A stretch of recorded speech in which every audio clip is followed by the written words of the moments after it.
Hello everyone, आज के इस सेशन में हम सॉल्व करने वाले हैं कुछ एमसीक्यूज़ मतलब मल्टीपल चॉइस क्वेश्चंस, जो कि बेस्ड होंगे क्लास 10th फिजिक्स के चैप्टर इलेक्ट्रिसिटी पर। इसके पहले प्रीवियस सेशन में हमने क्लास 10th केमिस्ट्री के chapter chemical reactions and equations पर कुछ एमसीक्यूज़ को सॉल्व किया था, और आज के इस सेशन में हम अपने चैप्टर इलेक्ट्रिसिटी के ऊपर कुछ एमसीक्यूज़ को सॉल्व करेंगे। तो चलिए जल्दी से आज के सेशन को हम स्टार्ट कर लेते हैं।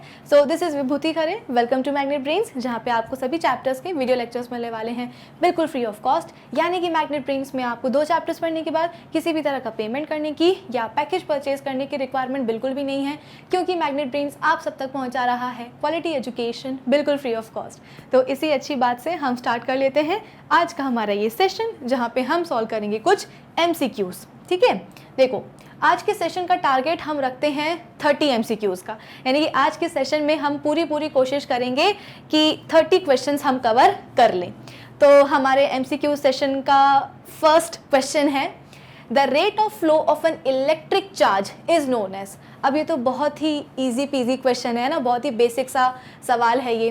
मैंने आपको हमेशा से क्या सिखाया है कि जब भी किसी क्वांटिटी का अगर आपको रेट निकालना हो तो आप क्या करोगे, उस क्वांटिटी को डिवाइड कर दो किसके साथ, टाइम के साथ।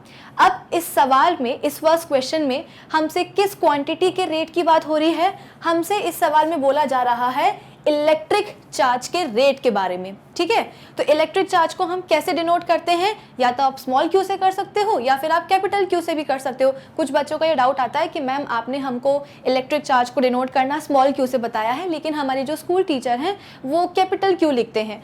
तो दोनों ही चीज़ें बिल्कुल सही है, ये आपके ऊपर डिपेंड करता है कि आपको इलेक्ट्रिक चार्ज को स्मॉल क्यू से डिनोट करना है या कैपिटल क्यू से डिनोट करना है। ठीक है, तो यहाँ पे मैं इलेक्ट्रिक चार्ज को रिप्रेजेंट कर रही हूँ किसके साथ, स्मॉल क्यू के साथ। अब इस सवाल में हमसे बोला जा रहा है the rate of flow of an electric charge. इसका मतलब क्या कि इलेक्ट्रिक चार्ज का मुझे रेट निकालना है। तो मैं कैसे निकालूंगी, इस इलेक्ट्रिक चार्ज को मैं डिवाइड कर दूंगी किसके साथ, टाइम के साथ। ठीक है, तो ये क्या बन जाएगा, Q/T बन जाएगा, यानी कि पर यूनिट टाइम में कितना इलेक्ट्रिक चार्ज फ्लो हुआ है, उसे हम क्या कहते हैं, उसे हम कहते हैं ऑप्शन सी, इलेक्ट्रिक करंट। है ना, जब हमने ये चैप्टर सबसे पहले स्टार्ट किया था इलेक्ट्रिसिटी वाला, तो सबसे पहला टॉपिक हमने अपने चैप्टर में यही पढ़ा था कि भाई इलेक्ट्रिक करंट होता क्या है। तो इसका जवाब है the rate of flow of an electric charge, उसी को हम बोलते हैं क्या, इलेक्ट्रिक करंट। ठीक है, तो इसकी मैंने आपको एक ट्रिक भी बताई थी कि आप करंट को क्या बोल सकते हो, कि करंट क्या होता है, बहुत ही क्यूटी होता है, क्यूट नहीं, क्या होता है, क्यूटी होता है। तो Q/T, तो इससे आपको करंट का फॉर्मूला याद रहेगा। करंट को हम कैसे रिप्रेजेंट करते हैं, सिंबल I के साथ रिप्रेजेंट करते हैं। तो current is equals to Q/T, I is equals to Q/T, यानी कि चार्ज अपॉन टाइम, कि पर यूनिट टाइम में कितना इलेक्ट्रिक चार्ज फ्लो हो रहा है। ठीक है, तो इसीलिए मैंने बोला कि एक बहुत ही बेसिक सा सवाल है। उम्मीद करती हूँ कि सभी बच्चों से ये क्वेश्चन बन गया होगा, और जिन बच्चों से नहीं बना है उनको भी चिंता करने की कोई बात नहीं है। एटलीस्ट आपने इस क्वेश्चन को अटेम्प्ट तो किया। हो सकता है कि इसके पहले आपको ना पता हो, लेकिन ये क्वेश्चन अटेम्प्ट करने के बाद आपको इस सवाल का जवाब बन जाएगा और हमेशा याद भी रहेगा। ठीक है, तो ये मैंने आपको पहले भी कई बार बोला है, और आगे भी आने वाले सेशंस में मैं आपसे ये बात बोलती ही रहूंगी कि क्वेश्चंस को अटेम्प्ट करना ज़रूरी होता है। सवाल ये है कि क्वेश्चन बन रहा है, नहीं बन रहा है, गलत हो रहा है, सही हो रहा है, वो बात की बात है। सबसे पहले तो क्वेश्चंस को अटेम्प्ट करना आपकी रिस्पॉन्सिबिलिटी होनी चाहिए।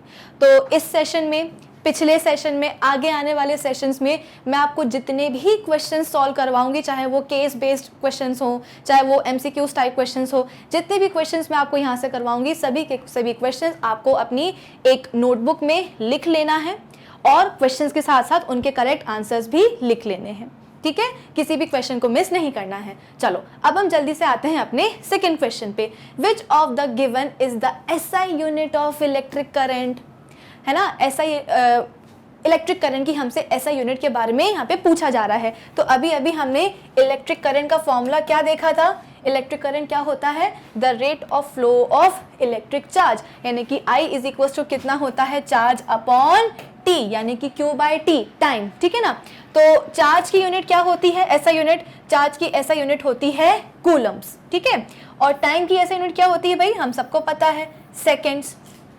ठीक है, मैंने क्या किया, यहाँ पे मुझसे पूछा जा रहा है कि करंट की, इलेक्ट्रिक करंट की SI यूनिट क्या है।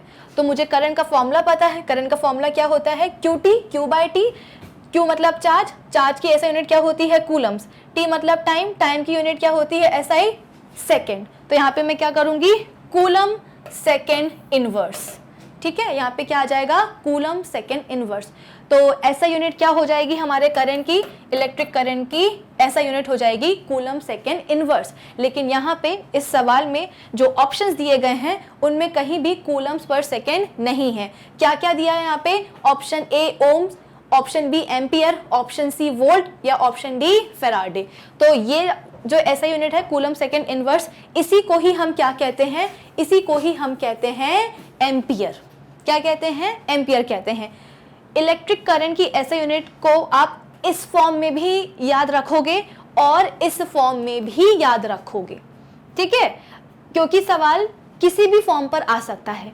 हो सकता है जैसे कि अभी अभी हमने इलेक्ट्रिक करंट की SI यूनिट क्या निकाली, कूलम सेकेंड इनवर्स निकाली, तो हो सकता है कि इसी फॉर्म में आपको जो है ना कोई ऑप्शन यहाँ मिल जाए। जैसे कि एम्पियर की जगह पे यहाँ पे क्या लिखा होता, कूलम सेकेंड इनवर्स लिखा होता, तो आप तुरंत क्या करते, ऑप्शन B को मार्क कर देते। लेकिन यहाँ पे क्या हुआ, कूलम पर सेकेंड नहीं लिखा है, यहाँ पे क्या लिखा हुआ है, उसका दूसरा फॉर्म एम्पियर लिखा गया है।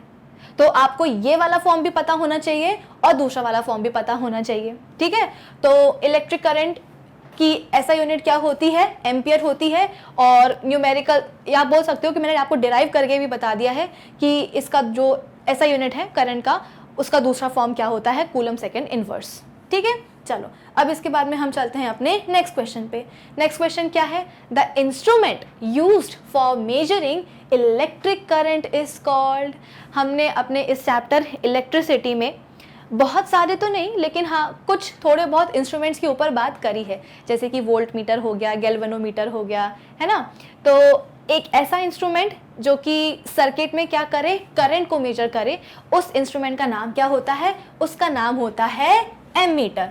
नाम याद रखना इंस्ट्रूमेंट का आसान है, क्यों, क्योंकि अभी अभी हमने देखा कि करंट की SI यूनिट क्या होती है, कूलम सेकेंड इनवर्स तो होती है, लेकिन उसी का दूसरा फॉर्म क्या होता है, एम्पियर होता है ना। करंट की SI यूनिट क्या होती है, एम्पियर होती है। तो एक ऐसा इंस्ट्रूमेंट जो कि करंट को मेजर कर रहा हो किसी भी सर्किट में, उसे हम क्या बोलेंगे, एमीटर बोलेंगे। तो एम्पियर से एमीटर याद रखना, इसीलिए मैंने बोला कि इंस्ट्रूमेंट का नाम याद रखना बिल्कुल भी मुश्किल नहीं है। अगर आपको करंट की SI यूनिट पता है तो आप आसानी से एमीटर को अपने दिमाग में फिक्स कर सकते हो। ठीक है, तो कुछ इस तरीके का दिखता है हमारा एमीटर। मैं आपको इमेज भी दिखा दे रही हूँ ताकि आपके दिमाग में बैठ जाए कि एग्जैक्टली एमीटर कैसा दिखता है। अब तो नहीं बोलोगे, तो कौन सा इंस्ट्रूमेंट है जिससे हम किसी भी सर्किट में इलेक्ट्रिक करंट को मेजर कर सकते हैं, तो ऑप्शन A एमीटर। ठीक है, चलो इसके बाद में नेक्स्ट क्वेश्चन क्या है हमारे पास, the amount of work done in joules when one unit electric charge moves from one point to another point in an electric circuit is called। अब ज़रा ये बताओ, जब हमने ये चैप्टर पढ़ा था इलेक्ट्रिसिटी, तो वहाँ पे मैंने आपसे कुछ मेहनत की बात करी थी। मेहनत मतलब क्या, कि मैंने आपको एग्जांपल दिया था कि सपोज आपके पास क्या है, एक चार्ज है ना, एक आपके पास पॉजिटिव चार्ज है, एक यूनिट चार्ज है आपके पास, और उसको आपने कहाँ फेंक दिया, बहुत दूर फेंक दिया। बहुत दूर मतलब कितना दूर, इन्फिनिटी पे फेंक दिया। ठीक है, अब आपने अपने छोटे भाई बहन से बोला, सपोज छोटे भाई से बोला कि भाई ज़रा वो जो चार्ज है जो कि इन्फिनिटी पे रखा हुआ है उसको ज़रा लेकर के आना। कहाँ तक लेकर के आना, तो पॉइंट A तक लेकर के आना। तो आपका छोटा भाई जाएगा, चार्ज को इन्फिनिटी से कहाँ तक लेकर के आएगा, पॉइंट A तक लेकर के आएगा। अब इन्फिनिटी से पॉइंट A तक एक यूनिट चार्ज को लाने में आपके भाई को थोड़ी बहुत मेहनत तो करनी पड़ेगी, है ना। ज़्यादा करनी पड़े, कम करनी पड़े, लेकिन हाँ मेहनत तो करनी पड़ेगी, यानी कि उसको वर्क करना पड़ेगा। कंक्लूजन क्या निकला कि जब आप एक यूनिट चार्ज को इन्फिनिटी से कहाँ तक लेकर के आते हो, एक पर्टिकुलर पॉइंट A तक लेकर के आते हो, तो क्या करनी पड़ती है, मेहनत करनी पड़ती है। ठीक है, फिर इसके बाद में क्या हुआ कि A पॉइंट तक जो है ना आपका भाई एक पॉजिटिव यूनिट चार्ज को जो है इन्फिनिटी से लेकर के आ गया।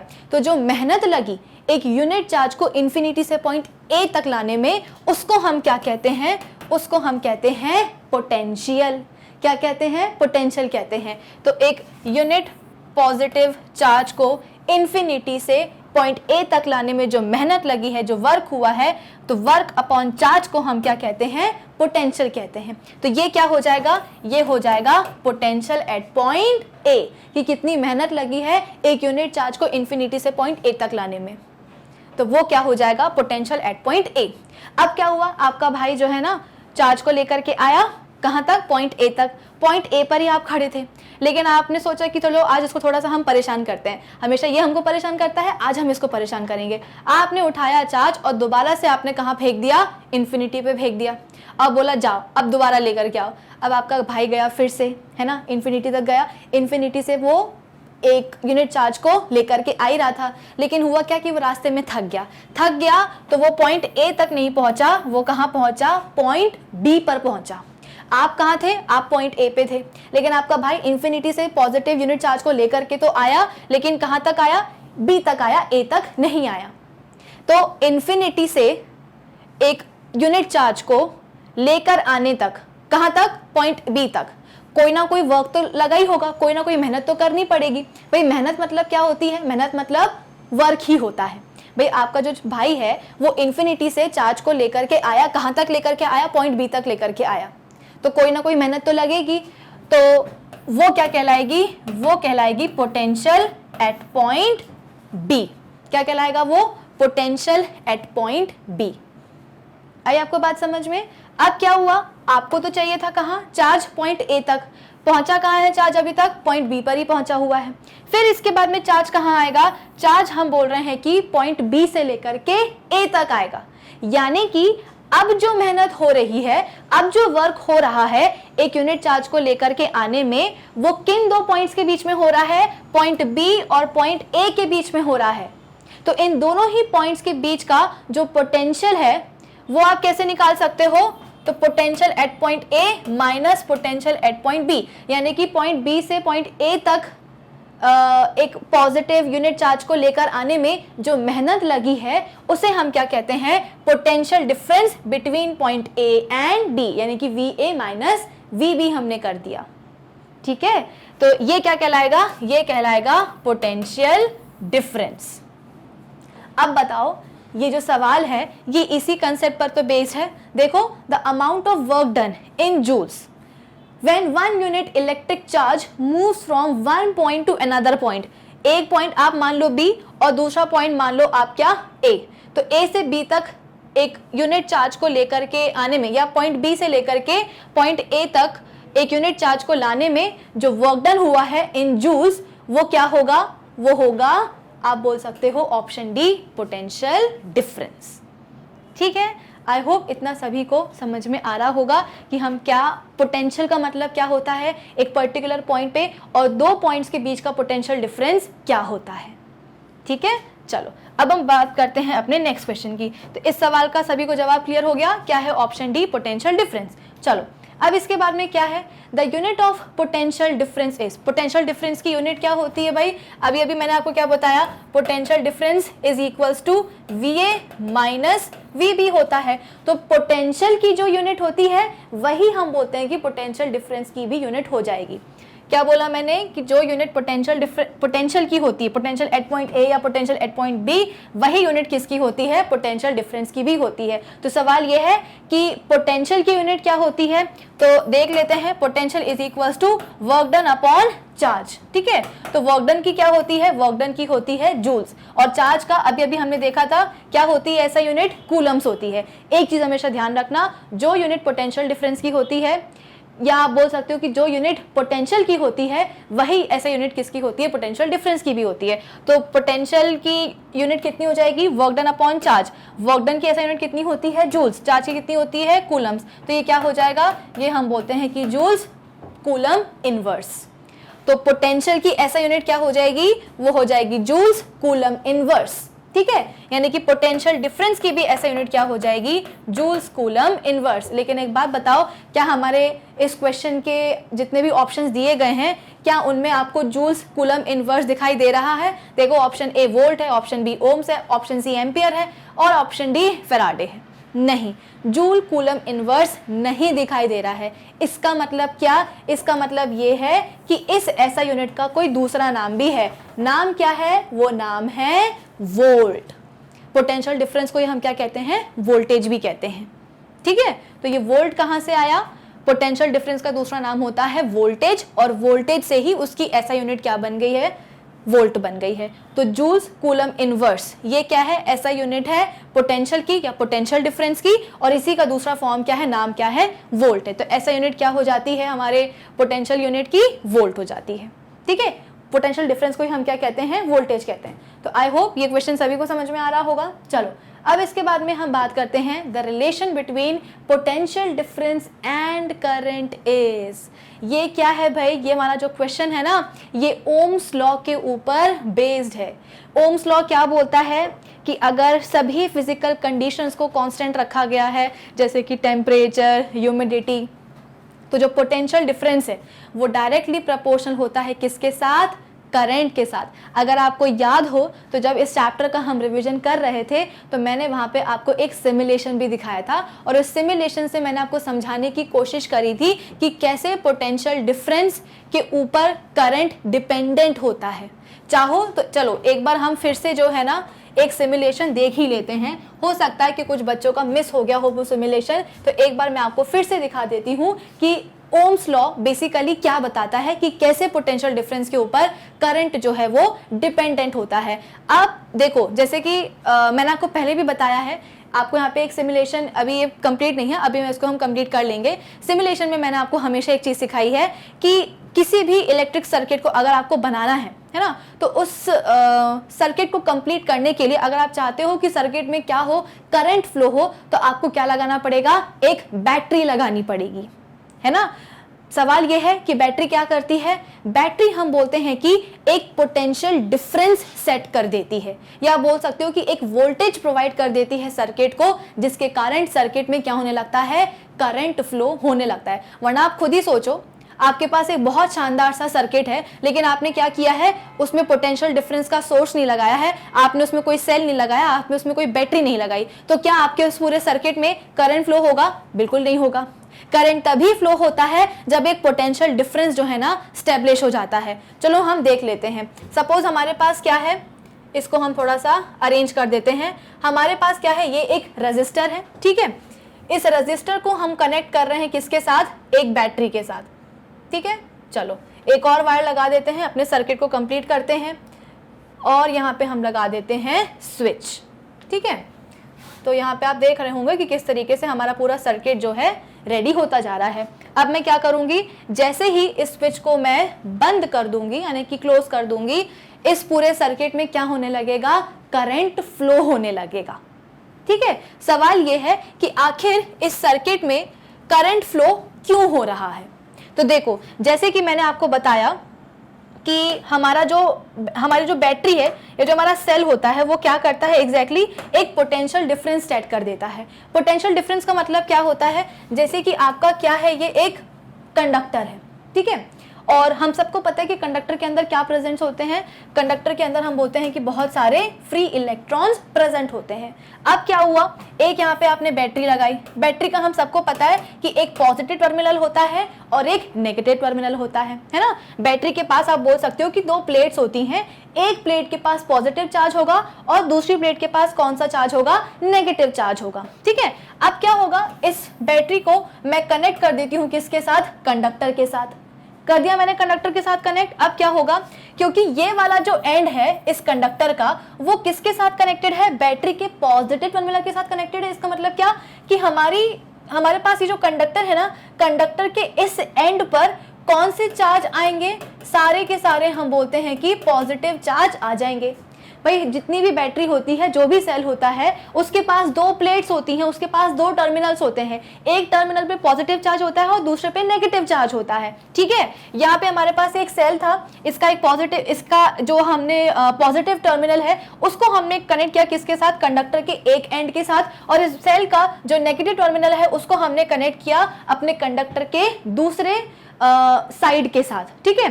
तो वो वाला फेस या वो वाला साइड हमारे कंडक्टर का जो कि हमारे बैटरी के पॉजिटिव टर्मिनल से कनेक्टेड है, उसके पास क्या आ जाएंगे, पॉजिटिव चार्जेस आ जाएंगे, और वो वाला एंड हमारे इस कंडक्टर का जो कि बैटरी के नेगेटिव टर्मिनल से कनेक्टेड है, उसके पास क्या आ जाएंगे, बहुत सारे नेगेटिव चार्ज आ जाएंगे। अब हम सबको पता है कि कंडक्टर के अंदर क्या होते हैं, इलेक्ट्रॉन्स होते हैं, फ्री इलेक्ट्रॉन्स होते हैं, और इलेक्ट्रॉन्स के ऊपर चार्ज कौन से होते हैं, नेगेटिव होते हैं, है ना। इलेक्ट्रॉन्स के ऊपर चार्ज कौन सा होता है, नेगेटिव चार्ज होता है।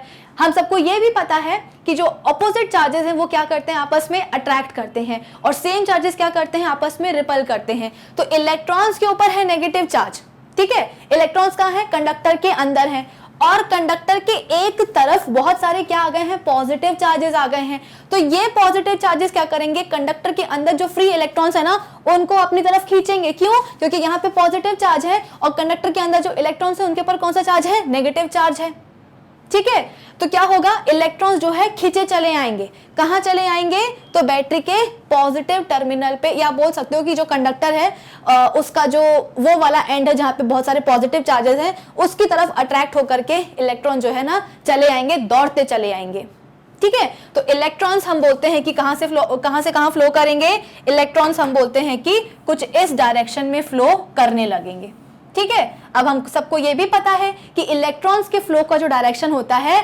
उस फ्लो के ऑपोजिट डायरेक्शन में कौन होता है, करंट फ्लो होता है। बाय कन्वेंशन हमें यही चीज पता है कि जिस डायरेक्शन में इलेक्ट्रॉन फ्लो हो रहा होगा उसके ऑपोजिट डायरेक्शन में कौन होगा, करंट फ्लो होगा। तो अगर इलेक्ट्रॉन हम बोलते हैं कि कुछ इस डायरेक्शन में जा रहा है, तो हमारा करंट कहां फ्लो होगा, करंट हम बोलते हैं कि हमारा बैटरी के पॉजिटिव से लेकर के नेगेटिव टर्मिनल में जाएगा। तो कुछ इस तरीके से हम बोलते हैं कि सर्किट में बैटरी के लगाने से क्या हो जाता है, करंट फ्लो होने लगता है।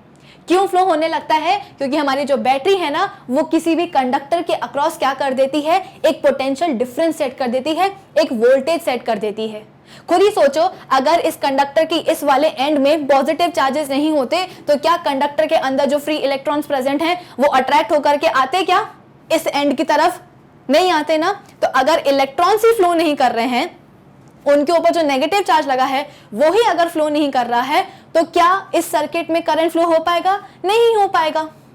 तो इसीलिए आप बोल सकते हो कि किसी भी सर्किट में इलेक्ट्रिक करंट को अगर आपको फ्लो करवाना है तो एक बैटरी या एक सेल, या बोल सकते हो कि पोटेंशियल डिफरेंस का एक सोर्स सेट करना बहुत जरूरी होता है।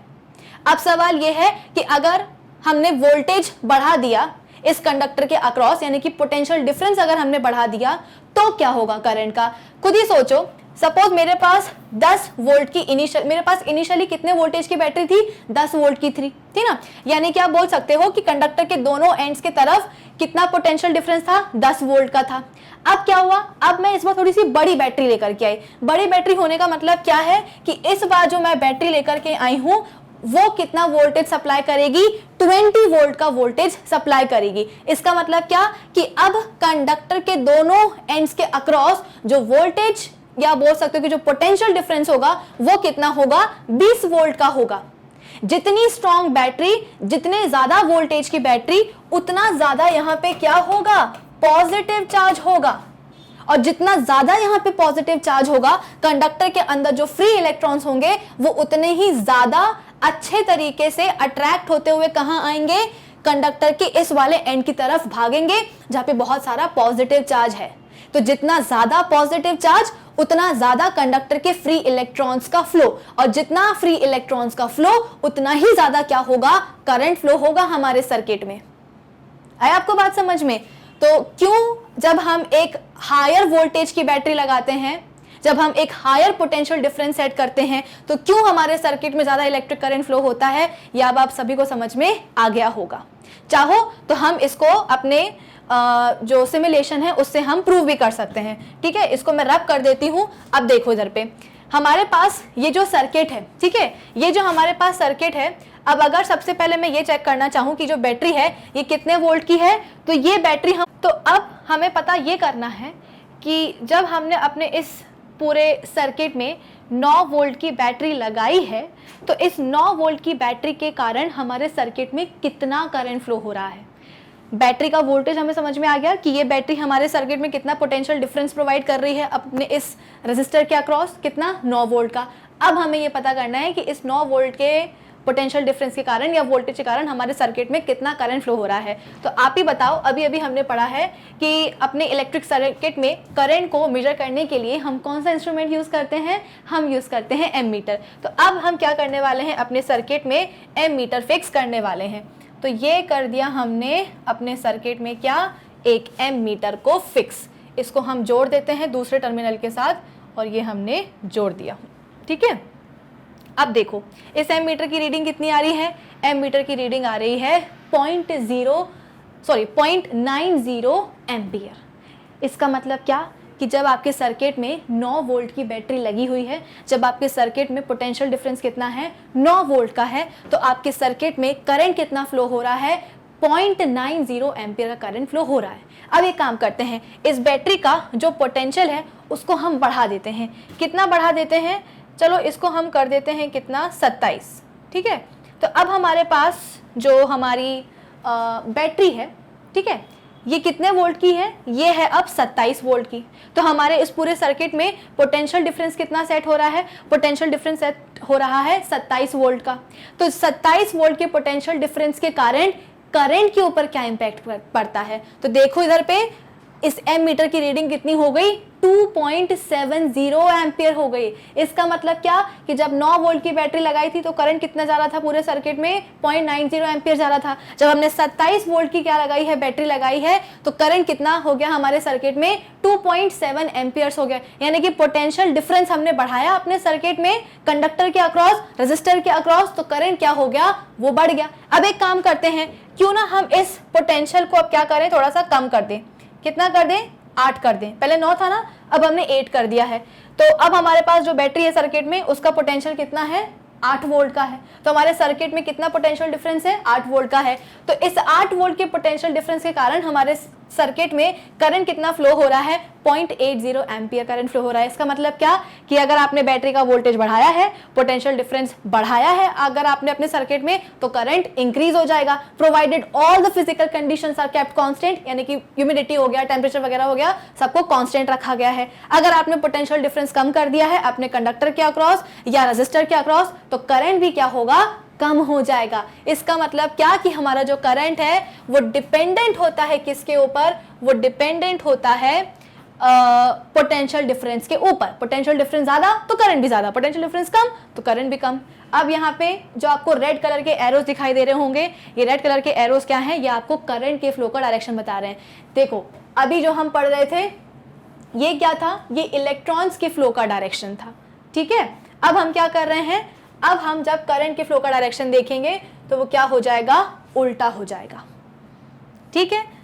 तो आई होप ये सभी चीज़ों को समझ में आ रही होंगी सभी बच्चों को। ये हम बोलते हैं कि बेसिकली बैटरी का पॉजिटिव टर्मिनल है। ये जो आपको ये ड्यूरासेल की बैटरी जैसी लग रही है ना, तो ये जो आपको येलो पार्ट दिखाई दे रहा है अपनी बैटरी का, ये क्या है, ये एक पॉजिटिव टर्मिनल है। जो ब्लैक वाला पार्ट है वो क्या है, बैटरी का नेगेटिव टर्मिनल है। तो इलेक्ट्रॉन्स कहाँ जा रहे थे, इलेक्ट्रॉन्स हम बोल रहे थे कि बैटरी के पॉजिटिव से नेगेटिव टर्मिनल की ओर निकल रहे थे। और करंट कहाँ फ्लो हो रहा है, करंट हम बोल रहे हैं कि बैटरी के पॉजिटिव से बैटरी के नेगेटिव टर्मिनल की तरफ जा रहा है। पॉजिटिव टर्मिनल से निकलता है और कहाँ जाता है, बैटरी के नेगेटिव टर्मिनल में जाता है। इसलिए मैंने बोला था कि इलेक्ट्रॉन्स के फ्लो के डायरेक्शन के ऑपोजिट क्या होता है, करंट के फ्लो का डायरेक्शन होता है। तो आई होप इस सिमुलेशन से सभी बच्चों को समझ में आ गया होगा कि पोटेंशियल डिफरेंस और करंट के बीच में क्या रिलेशन होता है। चलो अब हम आ जाते हैं दोबारा से अपने MCQs के ऊपर। तो हम कहाँ थे, हम थे रिलेशन पे कि भाई रिलेशन क्या होता है पोटेंशियल डिफरेंस और करंट के बीच का। तो अब आपके लिए सवाल बड़ा आसान हो गया होगा कि भाई V जो है वो डायरेक्टली प्रोपोर्शनल होता है किसके साथ, I के साथ। तो इसमें कौन सा ऑप्शन सही लग रहा है, मुझे लग रहा है option D is the correct answer, जहां पे क्या दिखाई दे रहा है, V is directly proportional to I, ठीक है। चलो अब हम बात करते हैं अपने नेक्स्ट क्वेश्चन की। नेक्स्ट क्वेश्चन क्या है, the SI unit of resistance. Resistance क्या होता है भाई, देखो रेजिस्टेंस हम बोलते हैं कि ये ओवरऑल ऑपोजिशन होता है जो कि एक सर्किट में जो करंट है वो एक्सपीरियंस करता है। एक्चुअली क्या होता है, हमको लगता है कि हमारे पास एक कंडक्टर है और क्योंकि उसका नाम ही कंडक्टर है तो वो क्या करेगा, इलेक्ट्रिसिटी को कंडक्ट करेगा, यानी कि अपने थ्रू इलेक्ट्रिक करंट को पास होने देगा, ठीक है। तो जबकि ऐसा होता नहीं है। कंडक्टर के अंदर इलेक्ट्रिक करंट का जो फ्लो है ना वो इतना स्मूथ नहीं होता है। क्यों नहीं होता है भाई स्मूथ? हम सबको पता है कि कंडक्टर के अंदर क्या प्रेजेंट होते हैं, कंडक्टर के अंदर प्रेजेंट होते हैं फ्री इलेक्ट्रॉन्स, और यही फ्री इलेक्ट्रॉन्स क्या करते हैं, जब इस कंडक्टर के अक्रॉस आप एक पोटेंशियल डिफरेंस सेट करते हो तो यही फ्री इलेक्ट्रॉन्स क्या करते हैं, मूव करते हैं, इनके ऊपर का जो नेगेटिव चार्ज है वो फ्लो करता है, जिसके कारण हम बोलते हैं कि कंडक्टर में इलेक्ट्रिक करंट फ्लो होने लगता है, हमारे सर्किट में इलेक्ट्रिक करंट फ्लो होने लगता है। लेकिन कंडक्टर के अंदर फ्री इलेक्ट्रॉन्स का जो फ्लो है, उनका जो मूवमेंट है वो इतना आसान नहीं रहता है। क्यों भाई? हमारे पास जो प्यारे इलेक्ट्रॉन्स है कंडक्टर के अंदर, फ्री इलेक्ट्रॉन्स हैं, उनके पास आंखें थोड़ी ना होती हैं कि वो देख देख करके चलें। भाई जैसे ही पोटेंशियल डिफरेंस सेट होता है ना कंडक्टर के अक्रॉस, तो ये जो फ्री इलेक्ट्रॉन्स होते हैं ना, ये आप बोल सकते हो कि अंधाधुंध जो है ना अपना मोशन शुरू कर देते हैं, और गलती से अगर आपने ज्यादा पोटेंशियल डिफरेंस अप्लाई कर दिया कंडक्टर के अक्रॉस, फिर तो भैया पूछो ही नहीं, इलेक्ट्रॉन्स के बीच में, फ्री इलेक्ट्रॉन्स के बीच में आप बोल सकते हो कि एक रेस लग जाती है, रेस आप बोल सकते हो कि सेट हो जाती है, स्टेब्लिश हो जाती है। फ्री इलेक्ट्रॉन्स जो है ना पूरे आप बोल सकते हो कि जहां पे पॉजिटिव चार्ज होगा उसकी तरफ अट्रैक्ट होने की कोशिश करते हैं, उसकी तरफ अट्रैक्ट होते जाते हैं और वहां की तरफ भागने लगते हैं। भागने के कारण क्या होता है, अब जो कि इनके पास आंखें नहीं होती हैं तो इनको नहीं दिखाई दे रहा होता है कि हमारे सामने कोई दूसरा फ्री इलेक्ट्रॉन तो नहीं है। जैसे कि मैं एक फ्री इलेक्ट्रॉन हूं, अब मेरी आंख पे आप क्या करो, पट्टी बांध दो, तो मुझे नहीं दिखाई देगा कि मैं कहां जा रही हूं, बस मुझे ये पता है कि मुझे वहां जाना है, क्योंकि वहां पे क्या है, पॉजिटिव चार्ज है, और वो पॉजिटिव चार्ज क्या कर रहा है, मुझे अपनी तरफ अट्रैक्ट कर रहा है। तो क्या होगा, कभी मैं किसी दूसरे फ्री इलेक्ट्रॉन से टकरा जाऊंगी, कभी हम बोलते हैं कि कंडक्टर के अंदर कोई इंप्योरिटी होगी, मैं जाकर के उससे टकरा जाऊंगी। कंडक्टर के अंदर एटम्स भी तो होते हैं, तो फ्री इलेक्ट्रॉन्स क्या करेंगे, कभी एटम से जाकर के कोलाइड कर जाएंगे। तो यहाँ पे हो क्या रहा है, यहाँ पे फ्री इलेक्ट्रॉन्स का जो फ्लो है कंडक्टर के अंदर, ये स्मूथ नहीं हो पा रहा है। क्यों? कभी फ्री इलेक्ट्रॉन्स खुद ही से टकरा जाते हैं, यानी कि खुद ही दूसरे किसी फ्री इलेक्ट्रॉन्स के साथ जाकर के टकरा जाते हैं, या कंडक्टर के एटम के साथ जाकर के कोलाइड हो जाते हैं, या हम बोलते हैं कि कंडक्टर के अंदर जो इंप्योरिटीज प्रेजेंट हैं, उन इंप्योरिटीज के एटम के साथ जाकर के कोलिजन शो करते हैं फ्री इलेक्ट्रॉन्स। तो क्योंकि फ्री इलेक्ट्रॉन्स के जो आप बोल सकते हो कि कंडक्टर के अंदर फ्री इलेक्ट्रॉन्स का जो फ्लो है वो इतना स्मूथ नहीं है, ठीक है। तो जितने भी कोलिजन्स हो रहे हैं ना फ्री इलेक्ट्रॉन्स के खुद के साथ, इंप्योरिटी एटम्स के साथ, या कंडक्टर के एटम्स के साथ, ये कोलिजन्स कर क्या रहे हैं, ये कोलिजन्स कहीं ना कहीं इलेक्ट्रिक करंट के फ्लो को क्या कर रहे हैं, रोक रहे हैं। तो ये जो इलेक्ट्रिक करंट के फ्लो को जो ऑपोजिशन मिल रहा है ना वेरियस इलेक्ट्रॉन्स के कोलिजन के कारण, इसी को हम क्या कहते हैं, रेजिस्टेंस कहते हैं। तो रेजिस्टेंस क्या होता है, ये ओवरऑल ऑपोजिशन है जो कि करंट एक्सपीरियंस करता है, इलेक्ट्रिक करंट एक्सपीरियंस करता है, कब, जब वो एक सर्किट में फ्लो होता है। आप बोल सकते हो कि ये ऑपोजिशन क्यों देखने को मिल रहा है इलेक्ट्रिक करंट को, क्योंकि फ्री इलेक्ट्रॉन्स के पास आंखें नहीं होती हैं, वो बस कंडक्टर के अक्रॉस मूव करना शुरू कर देते हैं। तो वो कभी खुद से टकरा जाते हैं, यानी कि किसी दूसरे फ्री इलेक्ट्रॉन्स के साथ जाके टकरा जाते हैं, कभी एटम्स के साथ, कभी इंप्योरिटीज के साथ, अलग अलग टाइप के कोलिजन्स होते ही रहते हैं। तो इन कोलिजन से क्या होता है, एक हिंड्रेंस या आप बोल सकते हो कि एक ऑब्स्ट्रक्शन बन जाता है करंट के फ्लो में, ठीक है। तो रेजिस्टेंस के बारे में मैंने आपको बता दिया है कि रेजिस्टेंस क्या होता है, इसकी ऐसा यूनिट क्या होती है, ऐसा यूनिट होती है ऑप्शन बी, ओम्स, ठीक है। चलो अब हम बात करते हैं अपने नेक्स्ट क्वेश्चन की। A voltmeter is used to find potential difference, PD मतलब potential difference in any electrical circuit. Which of the statement given below is true? Voltmeter क्या करता है, किसी भी इलेक्ट्रिक सर्किट में पोटेंशियल डिफरेंस को मेजर करने के लिए यूज किया जाता है। जैसे कि हमने अभी एम मीटर के बारे में पढ़ा, एम मीटर क्या करता है, एम मीटर हम बोलते हैं कि सर्किट में कितना करंट फ्लो हो रहा है वो पता करता है, वो मेजर करता है। अभी हमने करा भी था ना सिमुलेशन में एम मीटर को यूज। वोल्ट मीटर क्या होता है, एक ऐसा ही इंस्ट्रूमेंट होता है जो कि किसी भी सर्किट में पोटेंशियल डिफरेंस को मेजर करता है। अब वोल्ट मीटर, अब कुछ ऑप्शंस दिए गए हैं, इनमें से आपको बताना है कि कौन सा ऑप्शन करेक्ट है, ट्रू है वोल्ट मीटर के बारे में। ऑप्शन ए क्या है, a volt meter is high resistance instrument and is connected in series circuit. Option B, a volt meter is a low resistance instrument and is connected in series circuit. Option C, a voltmeter is a high resistance instrument and is connected in parallel circuit. Option D, a voltmeter is a low resistance instrument and is connected in series circuit. अब देखो voltmeter जो होता है basically उसका मैं आपको arrangement बता देती हूँ कि सर्किट में कैसे किया जाता है। जैसे कि आपके पास एक सर्किट है जिसमें आपने दो रेजिस्टर्स को लगा करके रखा हुआ है। इन दोनों ही रेजिस्टर को आपने क्या करा है, एक बैटरी के साथ कनेक्ट करके रखा हुआ है। अब आप ये चाहते हो, जैसे कि मैंने आपको बताया है कि जब हमारे जो रेजिस्टर्स होते हैं वो सीरीज में लगे होते हैं तो उनके बीच में करंट का डिस्ट्रीब्यूशन नहीं होता है। अगर पूरे सर्किट में आई अमाउंट का करंट बह रहा है तो इस वाले रेजिस्टर के अक्रॉस भी आई करंट जाएगा और इस वाले रेजिस्टर के अक्रॉस भी आई अमाउंट का करंट ही जाएगा। सीरीज कॉम्बिनेशन में रेजिस्टर्स के करंट का डिस्ट्रीब्यूशन नहीं होता है। लेकिन हाँ, अगर हम बात करेंगे वोल्टेज की तो सीरीज कॉम्बिनेशन में रेजिस्टर्स के अक्रॉस पोटेंशियल डिफरेंस क्या होता है, डिस्ट्रीब्यूट होता है। तो अब मुझे पता ये करना है कि ये वाला जो रेजिस्टर है इसका नाम रख दिया मैंने R1 और इसका हमने नाम रख दिया R2। तो R1 रेजिस्टर के अक्रॉस कितना पोटेंशियल डिफरेंस आ रहा है ये मैं कैसे मेजर करूंगी? इसको मेजर करने के लिए मैं इसके अक्रॉस क्या करूंगी, एक वोल्ट मीटर लगा दूंगी। तो यहां पे मैंने क्या किया, वोल्ट मीटर को मैंने अपने रेजिस्टर के पैरेलली लगाया है। ठीक है, मैंने क्या किया, मुझे R1 रेजिस्टर के अक्रॉस कितना पोटेंशियल डिफरेंस सेट है, कितना पोटेंशियल ड्रॉप हो रहा है R1 के अक्रॉस, वो पता करने के लिए मैंने क्या किया, वोल्ट मीटर को यूज किया। लेकिन इस वोल्ट मीटर को मैंने लगाया कैसे, R1 रेजिस्टर के पैरेलली लगाया है, ना कि सीरीज में लगाया है। आई आपको बात समझ में? अब क्या होगा, तो मैंने आपको वोल्ट मीटर का अरेंजमेंट समझाया है कि रेजिस्टर के अक्रॉस सर्किट में आप बोल सकते हो कि अगर वोल्ट मीटर का आपको यूज करना ही है तो वोल्ट मीटर को आप कैसे लगाते हो, पैरेलली लगाते हो।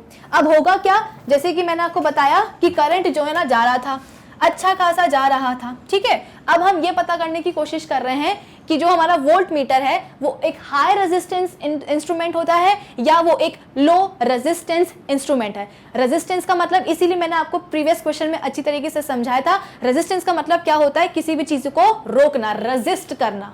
ठीक है, तो यहाँ पे क्या हुआ, करंट आई जा रहा था। अब करंट आई जैसे ही इस पर्टिकुलर पॉइंट सी तक पहुंचा, सी पे पहुंचने के बाद अब करंट के पास जो है ना दो रास्ते हैं जाने की।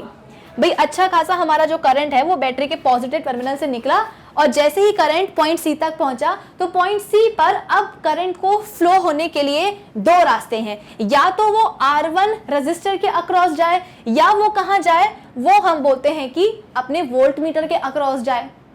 तो अगर वोल्ट मीटर के अक्रॉस करंट आ गया तो क्या होगा, बेचारा ये जो R2 बैठा हुआ है सीरीज में, इसके पास तो कम करंट जाएगा ना।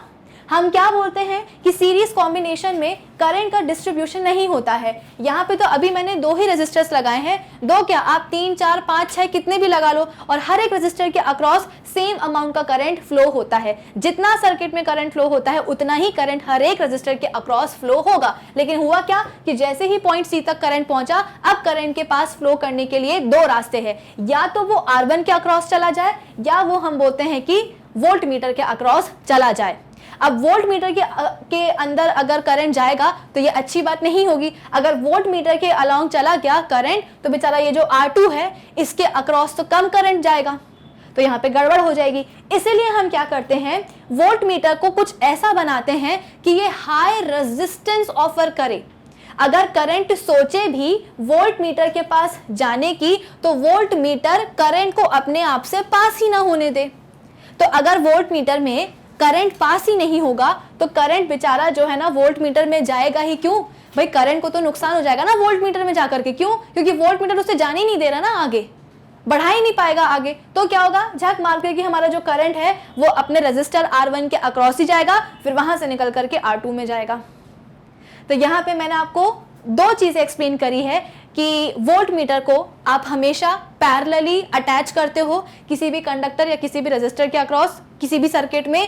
प्लस जो वोल्ट मीटर है वो क्या होता है, एक हाई रेजिस्टेंस डिवाइस होता है, एक हाई रेजिस्टेंस इंस्ट्रूमेंट होता है। क्योंकि वोल्ट मीटर को सिर्फ और सिर्फ पोटेंशियल डिफरेंस मेजर करने से मतलब है, वो नहीं चाहता कि करंट उसके थ्रू फ्लो हो, इसीलिए वो क्या करता है, हाई रेजिस्टेंस प्रोवाइड करता है करंट को। हाई रेजिस्टेंस का मतलब क्या है, वो पूरी कोशिश करेगा करंट को रोकने की कि करंट उसके थ्रू फ्लो ना हो।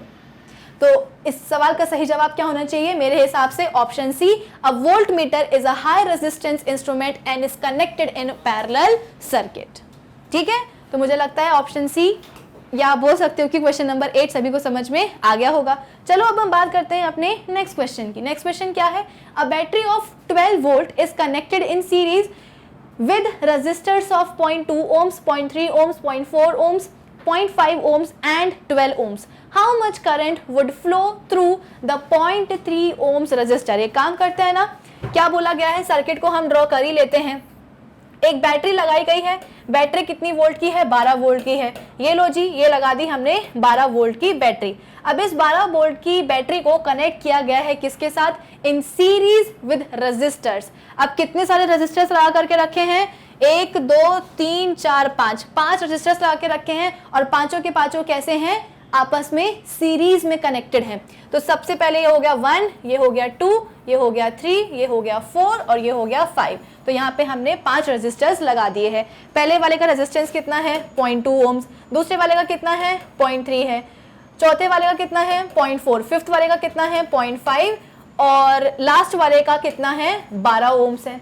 हम सबको पता है कि जब हमारे रेजिस्टर्स सीरीज में कनेक्टेड होते हैं तो सीरीज कॉम्बिनेशन में हम R इक्विवेलेंट कैसे निकालते हैं, R इक्विवेलेंट निकालते हैं R1 प्लस R2, यहाँ पे 2 होना चाहिए, करेक्ट कर लेना, यहाँ पे R1 plus R2 plus R3 plus R4 और प्लस R5 है ना। जब सीरीज में हमारे रेजिस्टर्स कनेक्टेड होते हैं तो R इक्विवेलेंट हम कैसे निकालते हैं, सभी रेजिस्टर्स के रेजिस्टेंसेस को हम क्या करते हैं, ऐड कर देते हैं। तो ऐड करने के बाद जो वैल्यू आती है वही क्या बन जाता है, R इक्विवेलेंट बन जाता है। तो लाइन से ऐड करते जाओ, क्या क्या लिखोगे, 0.2 0.3 प्लस 0.4 प्लस 0.5 प्लस 12, ठीक है।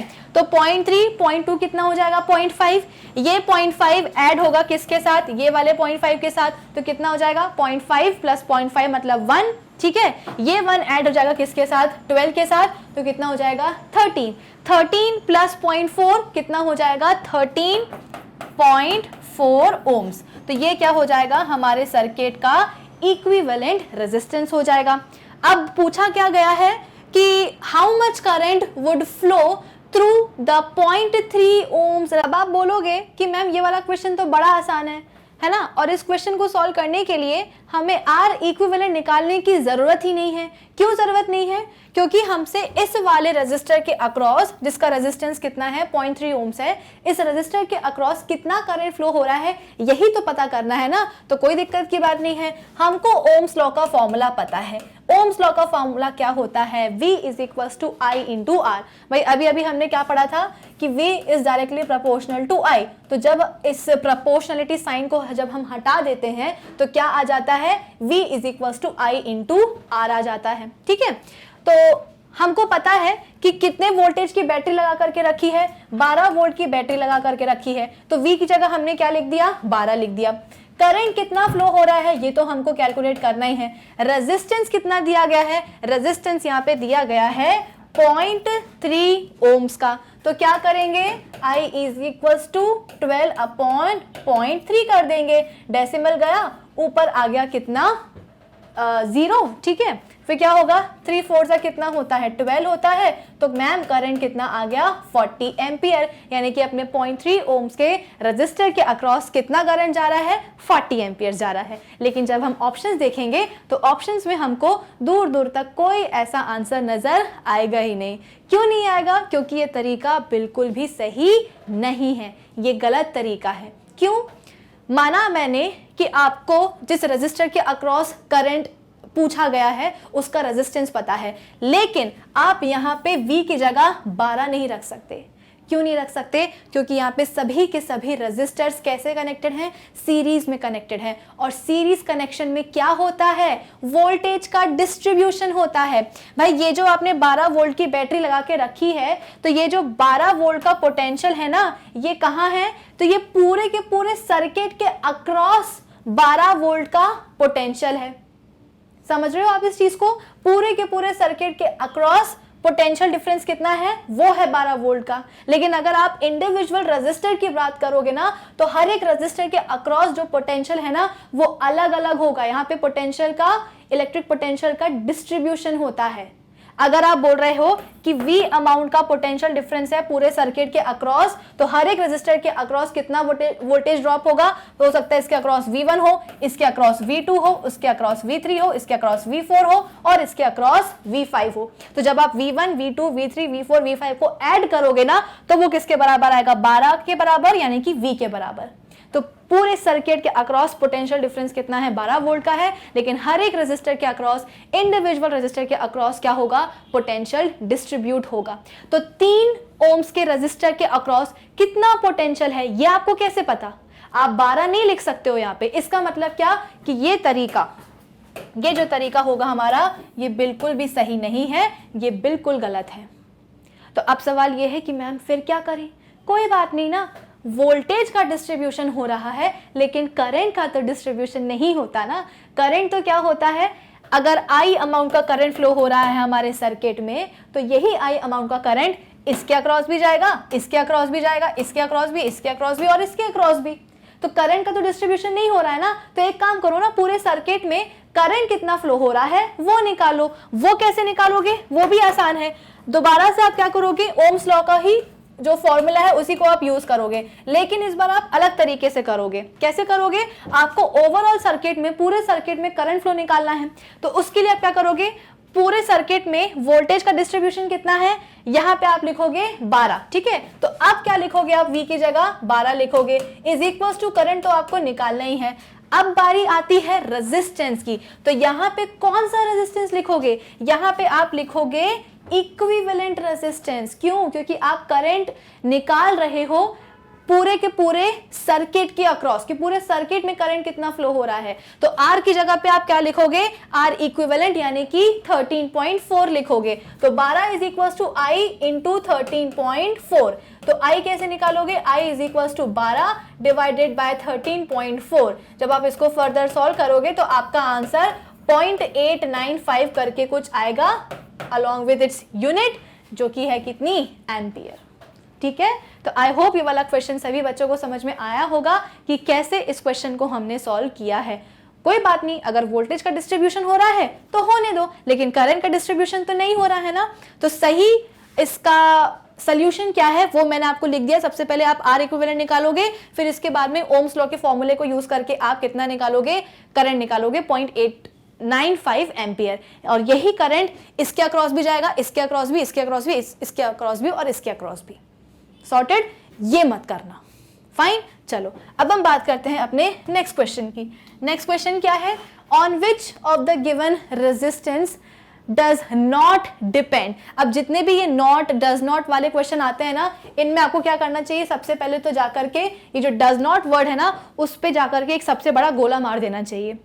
वरना क्या होता है ना कि एक बार हमने क्वेश्चन को रीड किया और ऑप्शंस को पढ़ते टाइम जो है ना, हम कहीं ना कहीं नॉट वर्ड भूल ही जाते हैं। तो हम उल्टा लिख कर आ जाते हैं कि जो हमसे सवाल में नहीं पूछा गया है उसका ऑपोजिट मार्क करके आ जाते हैं। तो नॉट वर्ड को आप क्या कर दो? हाईलाइट कर दो, ताकि क्वेश्चन को रीड करते टाइम, उसके आंसर को मार्क करते टाइम आपको याद हो कि क्वेश्चन में एग्जैक्टली पूछा क्या गया है। तो आपको कुछ 4 ऑप्शंस दिए गए हैं और इन चारों ऑप्शंस में से आपको बताना है कि जो रेजिस्टेंस है वो किस पे डिपेंड नहीं करता है। तो रेजिस्टेंस का फॉर्मूला क्या होता है भाई? जो रेजिस्टेंस होता है वो किस पे डिपेंड करता है? R is directly proportional to L upon A, यानी कि कंडक्टर की लेंथ और कंडक्टर का जो क्रॉस सेक्शन है उस पे डिपेंड करता है कौन? हमारा रेजिस्टेंस। अगर आपने कंडक्टर की लेंथ बढ़ा दी है तो रेजिस्टेंस क्या हो जाएगा? बढ़ जाएगा। क्यों? अगर आपने कंडक्टर को उठा करके, जैसे कि आपके पास एक कंडक्टर है, ठीक है, जिसकी लेंथ कितनी है? जिसकी लेंथ हम बोल रहे हैं कि 2 मीटर है। अब आपने लेंथ को बढ़ा करके इस कंडक्टर की लेंथ कितनी कर दी? 4 मीटर कर दी, यानी कि अब आपने डबल कर दी। तो हो क्या रहा था भाई? रेजिस्टेंस क्या होता है? रेजिस्टेंस कब होता है? जब फ्री इलेक्ट्रॉन्स का क्या हो? कोलिजन हो। जब आपके कंडक्टर की लेंथ 2 मीटर थी तो केवल 2 मीटर की लेंथ में क्या हो रहा था? फ्री इलेक्ट्रॉन्स का कोलिजन हो रहा था। अब जब आपने अपने कंडक्टर की लेंथ बढ़ा दी है, बढ़ा करके 4 मीटर कर दी है टोटल, तो अब जो है इलेक्ट्रॉन्स का जो कोलिजन है ना, वो 4 मीटर की लेंथ में होगा। तो नंबर ऑफ कोलिजन्स कहां होंगे ज्यादा? 2 मीटर के वायर में या कंडक्टर में, या 4 मीटर के कंडक्टर में? खुद ही सोचो ना, लेंथ बढ़ गई है, तो नंबर ऑफ कोलिजन्स भी क्या हो जाएंगे, बढ़ जाएंगे। सपोज एग्जांपल के लिए हम ले लेते हैं कि अगर 2 मीटर की लेंथ में कितने नंबर ऑफ कोलिजन्स हो रहे थे, 100 हो रहे थे, तो 4 मीटर की लेंथ में कितने होंगे, 4 मीटर की लेंथ में हम बोलते हैं कि हो सकता है कि 200 हो जाए। तो जितने ज्यादा नंबर ऑफ कोलिजन उतनी ज्यादा हिंड्रेंस, उतना ज्यादा ऑब्स्ट्रक्शन और करंट के फ्लो में उतनी ज्यादा मुसीबत। तो अगर नंबर ऑफ कोलिजन ज्यादा है इसका मतलब क्या, रेजिस्टेंस ज्यादा है। तो अगर लेंथ बढ़ा दी है तो आप बोल सकते हो कि रेजिस्टेंस भी क्या होगा, बढ़ जाएगा। अगर कंडक्टर की लेंथ कम कर दी है तो रेजिस्टेंस क्या हो जाएगा, कम हो जाएगा। वहीं अगर आप क्या करो, क्रॉस सेक्शन एरिया आप अपने कंडक्टर का अगर बढ़ा दो, है ना, पहले आपका जो कंडक्टर था वो पतला सा था, अब आपने क्या किया, एक मोटा सा कंडक्टर ले लिया, या आप बोल सकते हो कि इसी कंडक्टर का जो क्रॉस सेक्शन एरिया है वो आपने बढ़ा दिया। तो अब क्या होगा, फ्री इलेक्ट्रॉन्स को फ्लो करने के लिए थोड़ी जगह मिल जाएगी ना। बेचारा इतना पतला सा पाइप था, उसी में फ्री इलेक्ट्रॉन्स क्या कर रहे थे, रेस लगा रहे थे। लेकिन यहाँ क्या हुआ, क्रॉस सेक्शन एरिया बढ़ गया, जो वायर है, जो कंडक्टर है, वो क्या हो गया, थोड़ा सा चौड़ा हो गया। चौड़ा होने के कारण क्या हुआ, फ्री इलेक्ट्रॉन्स को अब मूव करने की क्या होगी, जगह मिल जाएगी। और इस ज्यादा जगह के कारण क्या होगा, फ्री इलेक्ट्रॉन्स का जो कोलिजन होना था ना वो थोड़ा सा कम हो जाएगा। तो अगर क्रॉस सेक्शन एरिया बढ़ गया है ना, तो रेजिस्टेंस क्या होगा, कम हो जाएगा। भाई अगर क्रॉस सेक्शन एरिया बड़ा है, फ्री इलेक्ट्रॉन्स को मूव करने के लिए जगह मिल गई है, तो उनका नंबर ऑफ कोलिजन्स कम हो जाएंगे। और अगर कोलिजन्स कम होंगे इसका मतलब क्या, रेजिस्टेंस कम होगा। तो इसीलिए यहाँ पे मैंने इनवर्स रेशियो में किसको लिखा है, क्रॉस सेक्शन एरिया को लिखा है। तो resistance is directly proportional to length और area of cross section of the conductor. जब आप इस प्रोपोर्शनलिटी के साइन को हटाओगे तो यहाँ पे क्या हो जाएगा, R is equals to rho L by A। Rho क्या है, इसको हम प्रोपोर्शनलिटी कांस्टेंट भी बोल सकते हैं, या इसे हम क्या कहते हैं, स्पेसिफिक रेजिस्टेंस, या इसको हम रेजिस्टिविटी भी कहते हैं। और जो रेजिस्टिविटी है वो किस पे डिपेंडेंट होती है, रेजिस्टिविटी को मतलब नहीं होता कंडक्टर के का लेंथ कितना है, उसका क्रॉस सेक्शन एरिया किसका कितना है, उसको मतलब होता है कंडक्टर किस मटेरियल का बना है, उस मटेरियल के नेचर से मतलब होता है, और साथ ही साथ टेम्परेचर से भी मतलब होता है। ठीक है, तो रेजिस्टिविटी डिपेंडेंट होती है 2 फैक्टर्स पे, एक तो कंडक्टर के मटेरियल का नेचर और दूसरा ये कि टेम्परेचर कितना है।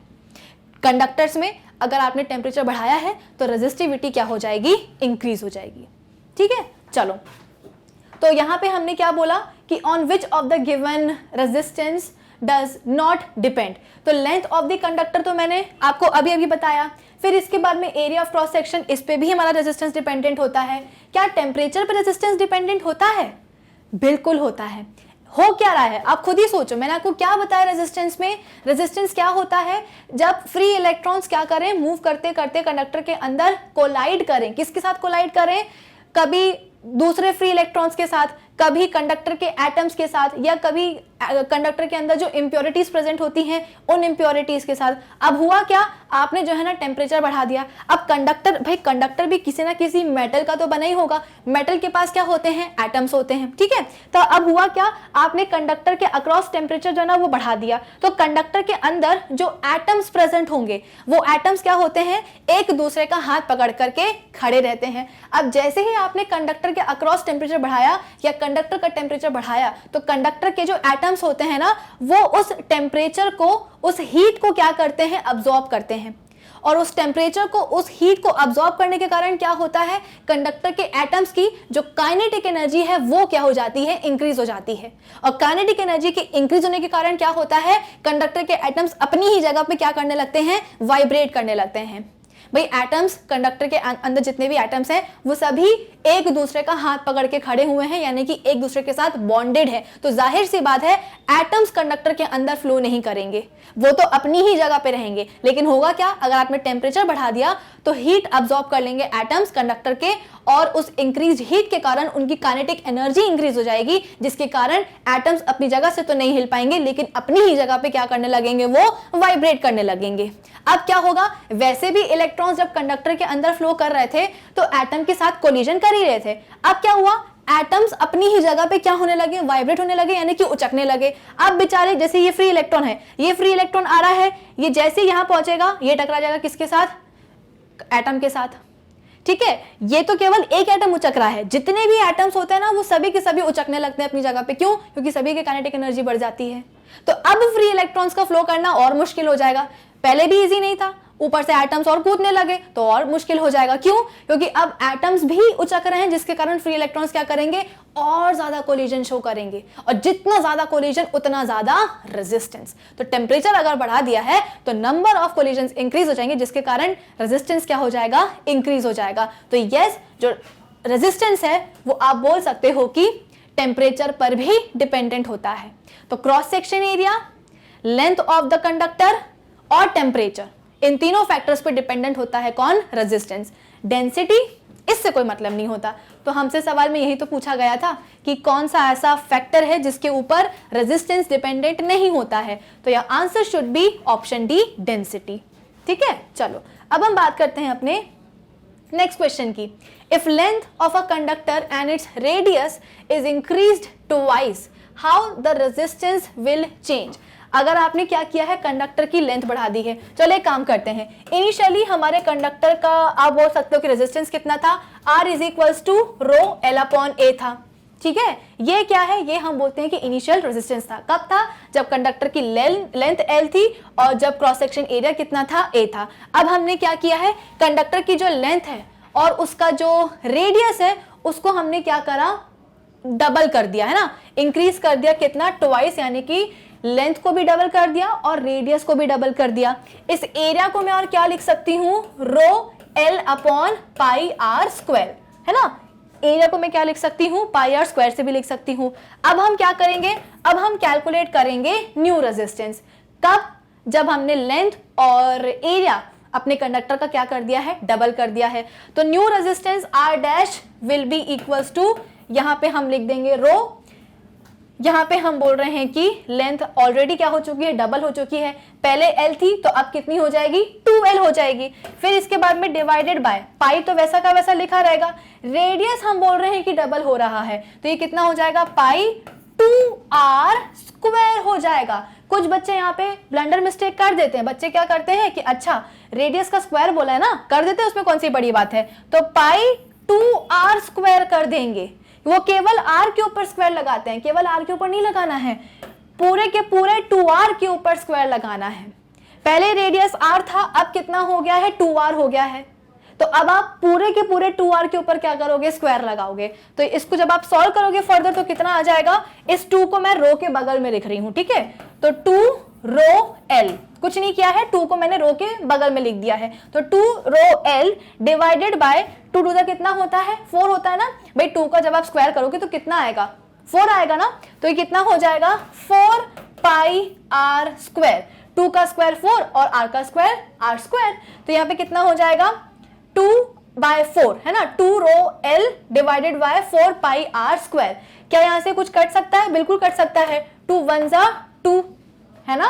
तो ये कितना हो जाएगा, ये हो जाएगा new resistance R dash is equals to rho L upon pi, rho L upon यहाँ पे आ जाएगा 2 पाई R स्क्वायर। कितना आ जाएगा, new resistance will be rho L divided by 2 pi R square. अब मुझे ये बताओ, ये जो 2 है ना, 2, इसको छोड़ करके ये वाला जो टर्म है ये कहीं देखा देखा नहीं लग रहा है। 2 को छोड़ करके रो L divided by pi R square, ये कहीं देखा देखा नहीं लग रहा है। कहाँ देखा लग रहा है, ये जो पुराना वाला रेजिस्टेंस है ना, जब आपने लेंथ और रेडियस को जब आपने ट्वाइस नहीं किया था, तो ये पुराने वाले रेडियस के बराबर नहीं है। ये वाला पूरा टर्म क्या था, पुराना वाला रेजिस्टेंस, देखो इधर पे रो L अपॉन पाई R स्क्वायर। मैंने रेडियस बोला क्या, रेजिस्टेंस कर लेना, ठीक है। तो ये क्या है, ये जितना भी टर्म है ना पूरा का पूरा, ये किसके बराबर है, ये बराबर है पुराने वाले रेजिस्टेंस के।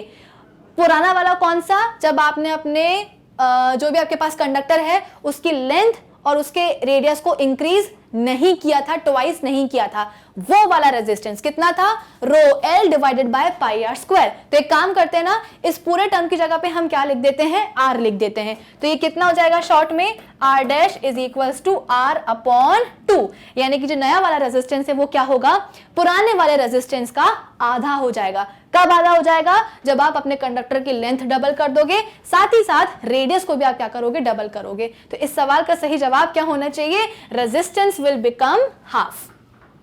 ठीक है, पूरा सॉल्व करके मैंने आपको बताया है कि कैसे रेजिस्टेंस, नया वाला रेजिस्टेंस हाफ हो जाएगा। ठीक है, चलो अब हम बात करते हैं अपने नेक्स्ट क्वेश्चन की, the potential difference applied is directly proportional to current only if, जैसे कि मैंने आपको बताया था कि ओम्स लॉ जो है वो क्या बोलता है कि potential difference is directly proportional to I, but provided all the physical conditions are kept constant, यानी कि ह्यूमिडिटी, टेम्परेचर, इन सब चीजों को अगर आपने कांस्टेंट रखा है तो ही पोटेंशियल डिफरेंस किसके प्रोपोर्शनल होता है, करंट के प्रोपोर्शनल होता है। ऐसा क्यों, देखो V is directly proportional to R, जब V is directly proportional to I, है ना। जब आप इस प्रोपोर्शनलिटी साइन को हटाओगे तो यहाँ पे क्या लग जाता है, यहाँ पे हम बोलते हैं कि एक कांस्टेंट R लग जाता है, ठीक है। ये R क्या होता है, ये हम बोलते हैं कि रेजिस्टेंस होता है। अब ये रेजिस्टेंस किस पे डिपेंडेंट होता है, अभी अभी हमने देखा रो L अपॉन A पे डिपेंडेंट होता है, ठीक है। अगर हम बात करें टेम्परेचर की, ठीक है, अगर हम बात करें टेम्परेचर की, तो देखा जाए तो हमारा जो रेजिस्टेंस है ये भी किसके ऊपर डिपेंडेंट होता है, टेम्परेचर के ऊपर डिपेंडेंट होता है। अभी अभी हमने देखा कि अगर हमने क्या किया है, टेम्परेचर बढ़ाया है तो रेजिस्टेंस क्या हो जाता है, बढ़ जाता है। सिमिलरली ये जो रेजिस्टिविटी है, ये रेजिस्टिविटी भी कंडक्टर के मटेरियल के नेचर के ऊपर तो डिपेंडेंट होता ही है, साथ ही साथ ये टेम्परेचर के ऊपर भी डिपेंडेंट होता है।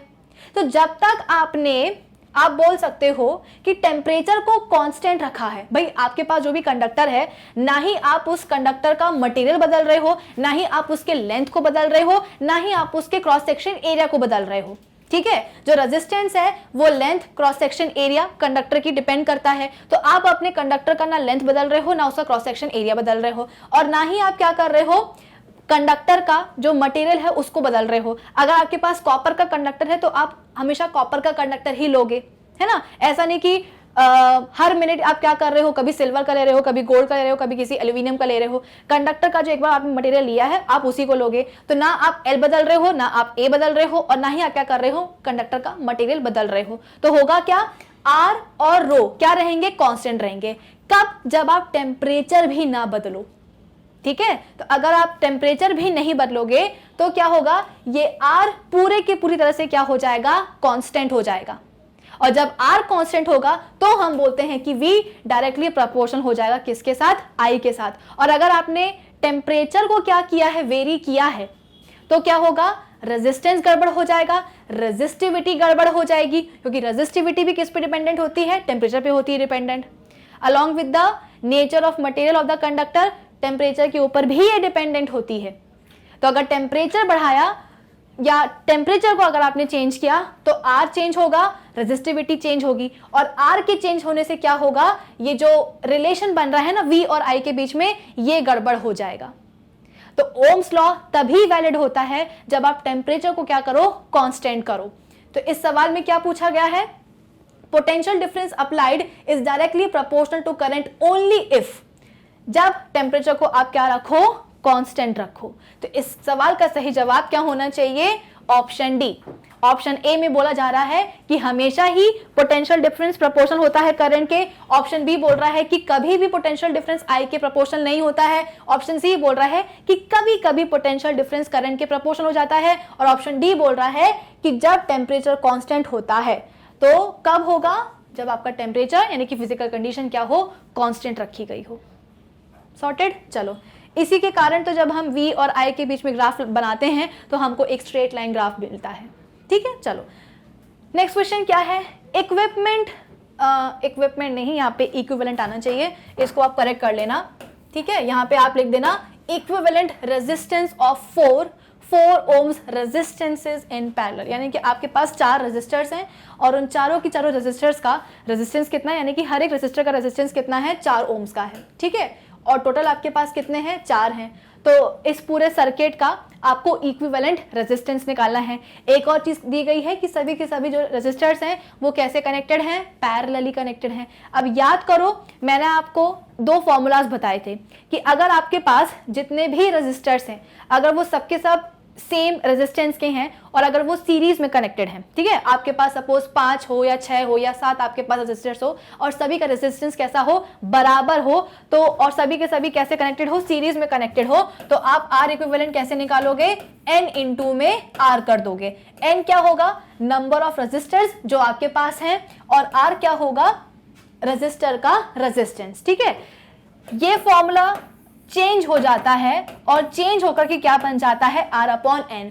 कब? जब आपके पास बहुत सारे n नंबर ऑफ आपके पास रेजिस्टर्स हो और उन सभी रेजिस्टर्स का जो रेजिस्टेंस हो वो कैसा हो, सेम हो, साथ ही साथ सभी n नंबर के रेजिस्टर्स आपस में कैसे कनेक्टेड हो, पैरेलली कनेक्टेड हो। तो R इक्विवेलेंट कितना हो जाएगा, R अपॉन n हो जाएगा। तो आप इस फॉर्मूले में इस क्वेश्चन में आप इस फॉर्मूला का यूज कर सकते हो। तो कैसे करोगे, R equivalent is equals to resistance of the resistors divided by n। n मतलब क्या कि आपके पास कितने नंबर ऑफ रेजिस्टर्स हैं, कितने हैं आपके पास, 4 हैं। तो n की जगह पे आप क्या लिख दोगे, 4 लिख दोगे। रेजिस्टेंस कितना है हर एक रेजिस्टर का, 4 है। तो r की जगह पे आप क्या लिख दोगे, 4 लिख दोगे। तो 4 गया, बचा कितना, 1।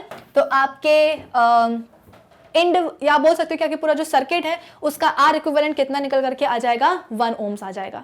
आप चाहो तो जो आपका ट्रेडिशनल मेथड होता है उससे भी आप लगा सकते हो। भाई हमारे जब भी रेजिस्टर्स पैरेलली कनेक्टेड होते हैं तो हम R इक्विवेलेंट कैसे निकालते हैं, हम निकालते हैं 1 upon R1 plus 1 upon R2 plus 1 upon R3 and so on. अभी के लिए हम 1 अपॉन R4 ही ले रहे हैं। क्यों ले रहे हैं, क्योंकि अभी हमारे पास कितने रेजिस्टर्स हैं, 4 हैं। ठीक है, सभी का रेजिस्टेंस हम लिख देंगे। तो 1 upon 4 plus 1 upon 4 plus 1 upon 4 plus 1 upon 4 कितना हो जाएगा, 4/4 इज इक्वल टू 1। आंसर तो वही आने वाला है, चाहे इससे करो चाहे इससे करो। ये वाला मेथड थोड़ा सा आसान पड़ जाता है। सॉर्टेड। तो इसका सही जवाब क्या होगा इस क्वेश्चन का, ऑप्शन बी, 1 ओम्स। ठीक है, चलो अब हम बात करते हैं अपने नेक्स्ट क्वेश्चन की। There is a wire of length L and cross section area A which of the given have least resistance. आपके पास एक वायर है जिसका लेंथ L है, क्रॉस सेक्शन एरिया कितना है, A है। अब कभी आप क्या कर रहे हो, लेंथ को डबल कर रहे हो, एरिया को हाफ कर रहे हो। कभी आप क्या कर रहे हो, लेंथ को ट्रिपल कर रहे हो, एरिया को डबल कर रहे हो। कभी आप लेंथ को हाफ कर रहे हो, कभी एरिया को डबल कर रहे हो। तो इन सब में से पूछा गया है कि रेजिस्टेंस लीस्ट यानी कि मिनिमम कब होगा। तो एक एक केस को यहाँ पे हमको सॉल्व करना पड़ेगा। सबसे पहला केस क्या है हमारे पास कि हम क्या कर रहे हैं, लेंथ को डबल कर रहे हैं और एरिया को हम क्या कर रहे हैं, हाफ कर रहे हैं। ओरिजिनली हमारे पास जो रेजिस्टर जो हमारे पास जो भी है वायर है उसका रेजिस्टेंस कितना है, रो L अपॉन A। जो वायर है उसका इनिशियल रेजिस्टेंस कितना है, रो L अपॉन A है। अब हम बात करते हैं अपने फर्स्ट कंडीशन की। फर्स्ट कंडीशन में हम बोल रहे हैं कि लेंथ को डबल कर दिया गया है। लेंथ थी कितनी, L थी, हमने क्या करा, उसको डबल कर दिया। तो R1 इसको मैं यहाँ पे लिख देती हूँ। ठीक है, तो यहाँ पे हम बोलते हैं कि जब हम एरिया को जब हम क्या कर रहे हैं, लेंथ को क्या कर रहे हैं, डबल कर रहे हैं। तो लेंथ कितनी हो जाएगी, 2L। भाई इनिशियली L थी, डबल करोगे तो कितना हो जाएगा, 2L हो जाएगा। अब इस 2 को मैं क्या कर रही हूँ, रो के पहले लिख रही हूँ। ठीक है, तो ये कितना हो जाएगा, 2 रो L। ठीक है, डिवाइडेड बाय एरिया का क्या हो रहा है, एरिया को हम बोल रहे हैं कि हाफ कर रहे हैं। भाई एरिया पहले कितना था, A था, है ना। अब कितना हो जाएगा, अब हम बोल रहे हैं कि A/2 हो जाएगा। ये 2 कहाँ जाएगा, ऊपर जाएगा। तो R1 कितना हो जाएगा, R1 हम बोलते हैं कि 4 रो L अपॉन A हो जाएगा। इनिशियली वायर की लेंथ L थी, एरिया क्रॉस सेक्शन A था। फिर हमने क्या किया, फर्स्ट वाले ऑप्शन में लेंथ को डबल कर दिया और एरिया को हाफ कर दिया। तो A/2 हो गया, 2 ऊपर चला गया, लेंथ ऑलरेडी डबल हो चुकी थी, L से 2L हो चुकी थी। ये 2 ये वाला 2 मल्टीप्लाई हो गया, कितना हो जाएगा, 4 रो L अपॉन A। ये कब होगा, ये अपनी फर्स्ट कंडीशन में होगा। अब इसके बाद में सेकंड कंडीशन क्या है, सेकंड कंडीशन का जो रेजिस्टेंस है उसको मैं ले रही हूं R2। सेकंड कंडीशन में हम क्या कर रहे हैं, लेंथ को अब हम ट्रिपल कर रहे हैं और एरिया को अब हम डबल कर रहे हैं। ठीक है, तो लेंथ इनिशियली कितनी थी, L थी, अब हम क्या कर रहे हैं, ट्रिपल कर रहे हैं। तो पहले L थी तो ट्रिपल करने के बाद कितनी हो जाएगी, 3L हो जाएगी। तो इसको हम कैसे लिख सकते हैं, 3 रो इंटू L लिख सकते हैं। बस मैं क्या कर रही हूँ ना, 3 को रो के पहले लिख दे रही हूँ। तो आप लोग कंफ्यूज मत हो जाना कि मैम आप 3 रो क्यों लिख रहे हो। आप इसको ऐसे भी लिख सकते हो, रो 3 अपॉन L। लेकिन आप बोल सकते हो कि कैलकुलेशन को इजी करने के लिए मैं 3 को रो के पहले लिख रही हूँ। ठीक है, चलो फिर इसके बाद में लेंथ को तो हमने ट्रिपल कर दिया, एरिया भी हम क्या करेंगे, डबल कर देंगे। एरिया इनिशियली कितना था, A था, अब कितना हो जाएगा डबल करने के बाद 2A। तो ये हो जाएगा 2A। ठीक है, जब आप इसको फर्दर सॉल्व करोगे तो 3/2 कितना होता है, 1.5। तो आप बोल सकते हो कि 1.5 रो एल अपॉन ए, ये क्या आया है, सेकंड कंडीशन का रेजिस्टेंस आया है। अब हम बात करते हैं अपने थर्ड रेजिस्टेंस की, सॉरी थर्ड कंडीशन की। थर्ड कंडीशन में हम क्या कर रहे हैं, थर्ड कंडीशन का जो रेजिस्टेंस है उसको हम लेते हैं R3 और इसमें हम लेंथ को हम हाफ कर रहे हैं, ठीक है। तो रो को हम ऐसा का ऐसा लिखेंगे, पहले लेंथ कितनी थी, L थी, अब कितनी हो जाएगी, L/2 हो जाएगी। तो ये हमने कर दिया कितना, L/2। एरिया का क्या कर रहे हैं हम, एरिया को अब हम डबल कर रहे हैं, पहले एरिया कितना था, A था, अब कितना हो जाएगा, 2A हो जाएगा। तो ये कितना हो जाएगा, 2A। सॉल्व करोगे तो कितना आएगा, रो L अपॉन 4A आ जाएगा। कितना हो जाएगा, रो L अपॉन 4A, ठीक है। आप इसको कैसे लिख सकते हो, आप इसको ऐसे भी लिख सकते हो, R3 is equal to 1/4 rho L upon A, ऐसे भी लिख सकते हो, ठीक है। अब इसके बाद में लास्ट क्या है, ऑप्शन डी। ऑप्शन डी में हम बोल रहे हैं R4 में ले रही हूं ऑप्शन डी का रेजिस्टेंस, द ओरिजिनल वायर, यानी कि यहाँ पे ओरिजिनल वायर की जो लेंथ है, जो क्रॉस सेक्शन एरिया है, उसको हम एज इट इज ले रहे हैं, ना लेंथ को चेंज कर रहे हैं ना ए को चेंज कर रहे हैं। तो R4 किसके बराबर हो जाएगा, रो L अपॉन ए। अब चारों ही ऑप्शंस का जो रेजिस्टेंस है वो मैंने आपके सामने लिखा है। पहले कंडीशन में रेजिस्टेंस कितना होगा, पहले में हम बोल रहे हैं कि रेजिस्टेंस हो जाएगा 4 रो L अपॉन ए, दूसरे में कितना हो जाएगा 1.5 रो L अपॉन ए, सेकेंड में सॉरी थर्ड में कितना हो जाएगा 1/4 रो L अपॉन ए, और फोर्थ में कितना हो जाएगा रो L अपॉन ए। तो आपको चारों कंडीशंस का रेजिस्टेंस गिवन है।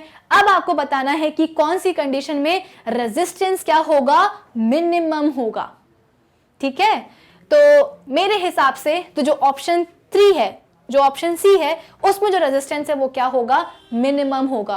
क्यों, क्योंकि R3 कितना है 1/4 है। भाई यहाँ पे जो ऑप्शन 1 है, जहां पे आपने लेंथ को डबल किया था और एरिया को आपने हाफ किया था, इसमें जो रेजिस्टेंस निकल के आ रहा है वो तो क्या है, मैक्सिमम है, ठीक है। R2 में कितना है 1.5 है, R3 में कितना है 1/4 है, और फोर्थ वाले में क्या है 1 लिखा हुआ है। भाई अगर कुछ नहीं लिखा है इसका मतलब क्या 1 है। तो R2, R3 और R4 में आपको सबसे छोटा रेजिस्टेंस कौन सा दिख रहा है, ये वाला ना, R3 वाला 1/4 है। इसलिए लीस्ट रेजिस्टेंस कौन से कंडीशन में होगा, ऑप्शन सी में होगा, जब आपने लेंथ को हाफ किया है और एरिया को डबल किया है। चाहो तो इस 1/4 को आप और कैसे लिख सकते हो, 0.25 भी लिख सकते हो, है ना। तो समझना और आसान हो जाएगा कि यहाँ पे कुछ नहीं लिखा है, इसका मतलब क्या, यहाँ पे कितना है 1 है, यहाँ पे कितना है 1.5 है, यहाँ पे कितना है, यहाँ पे है 4, और यहाँ पे कितना है 0.25। तो 1, 1.5, 4 और 0.25 में सबसे छोटा कौन है, 0.25। तो आई होप ये लिखने के बाद और क्लियर हो गया होगा कि क्यों थर्ड कंडीशन में जो रेजिस्टेंस होगा वो क्या होगा, सबसे कम होगा, लीस्ट होगा। क्योंकि यहाँ पे हमने क्या किया है, लेंथ को हाफ कर दिया है और जो एरिया है उसको डबल कर दिया है, ठीक है। तो इस क्वेश्चन का सही जवाब क्या होगा, ऑप्शन सी। फाइन, चलो अब हम जल्दी से आ जाते हैं अपने नेक्स्ट क्वेश्चन पे। नेक्स्ट क्वेश्चन क्या है, on which of the given parameters specific resistance depends. Specific resistance का मतलब क्या होता है, रेजिस्टिविटी। रेजिस्टिविटी मतलब क्या, रो, है ना। तो अभी अभी हमने डिस्कस किया है कि रेजिस्टिविटी को सिर्फ और सिर्फ 2 चीज़ों से मतलब होता है, एक तो कंडक्टर किस मटेरियल का बना हुआ है, उस मटेरियल का नेचर, प्लस हम बोलते हैं कि टेम्परेचर कितना है। चलो ऑप्शन देख लेते हैं। Option A length of the wire, वो तो रेजिस्टेंस को मतलब होता है वायर की लेंथ से, रेजिस्टिविटी को मतलब नहीं होता। Area of wire, again resistivity को वायर की एरिया से भी मतलब नहीं होता है, रेजिस्टेंस को मतलब होता है वायर के एरिया से। Option C current passing through it, उससे भी कोई फर्क नहीं पड़ता है। Option D temperature. तो इस सवाल का सही जवाब क्या होना चाहिए, ऑप्शन डी टेम्परेचर, ठीक है।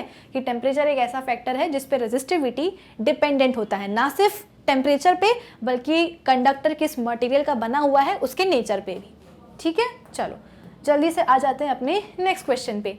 अ resistor of length L is connected to a battery and current I कर लेना इसको, ठीक है।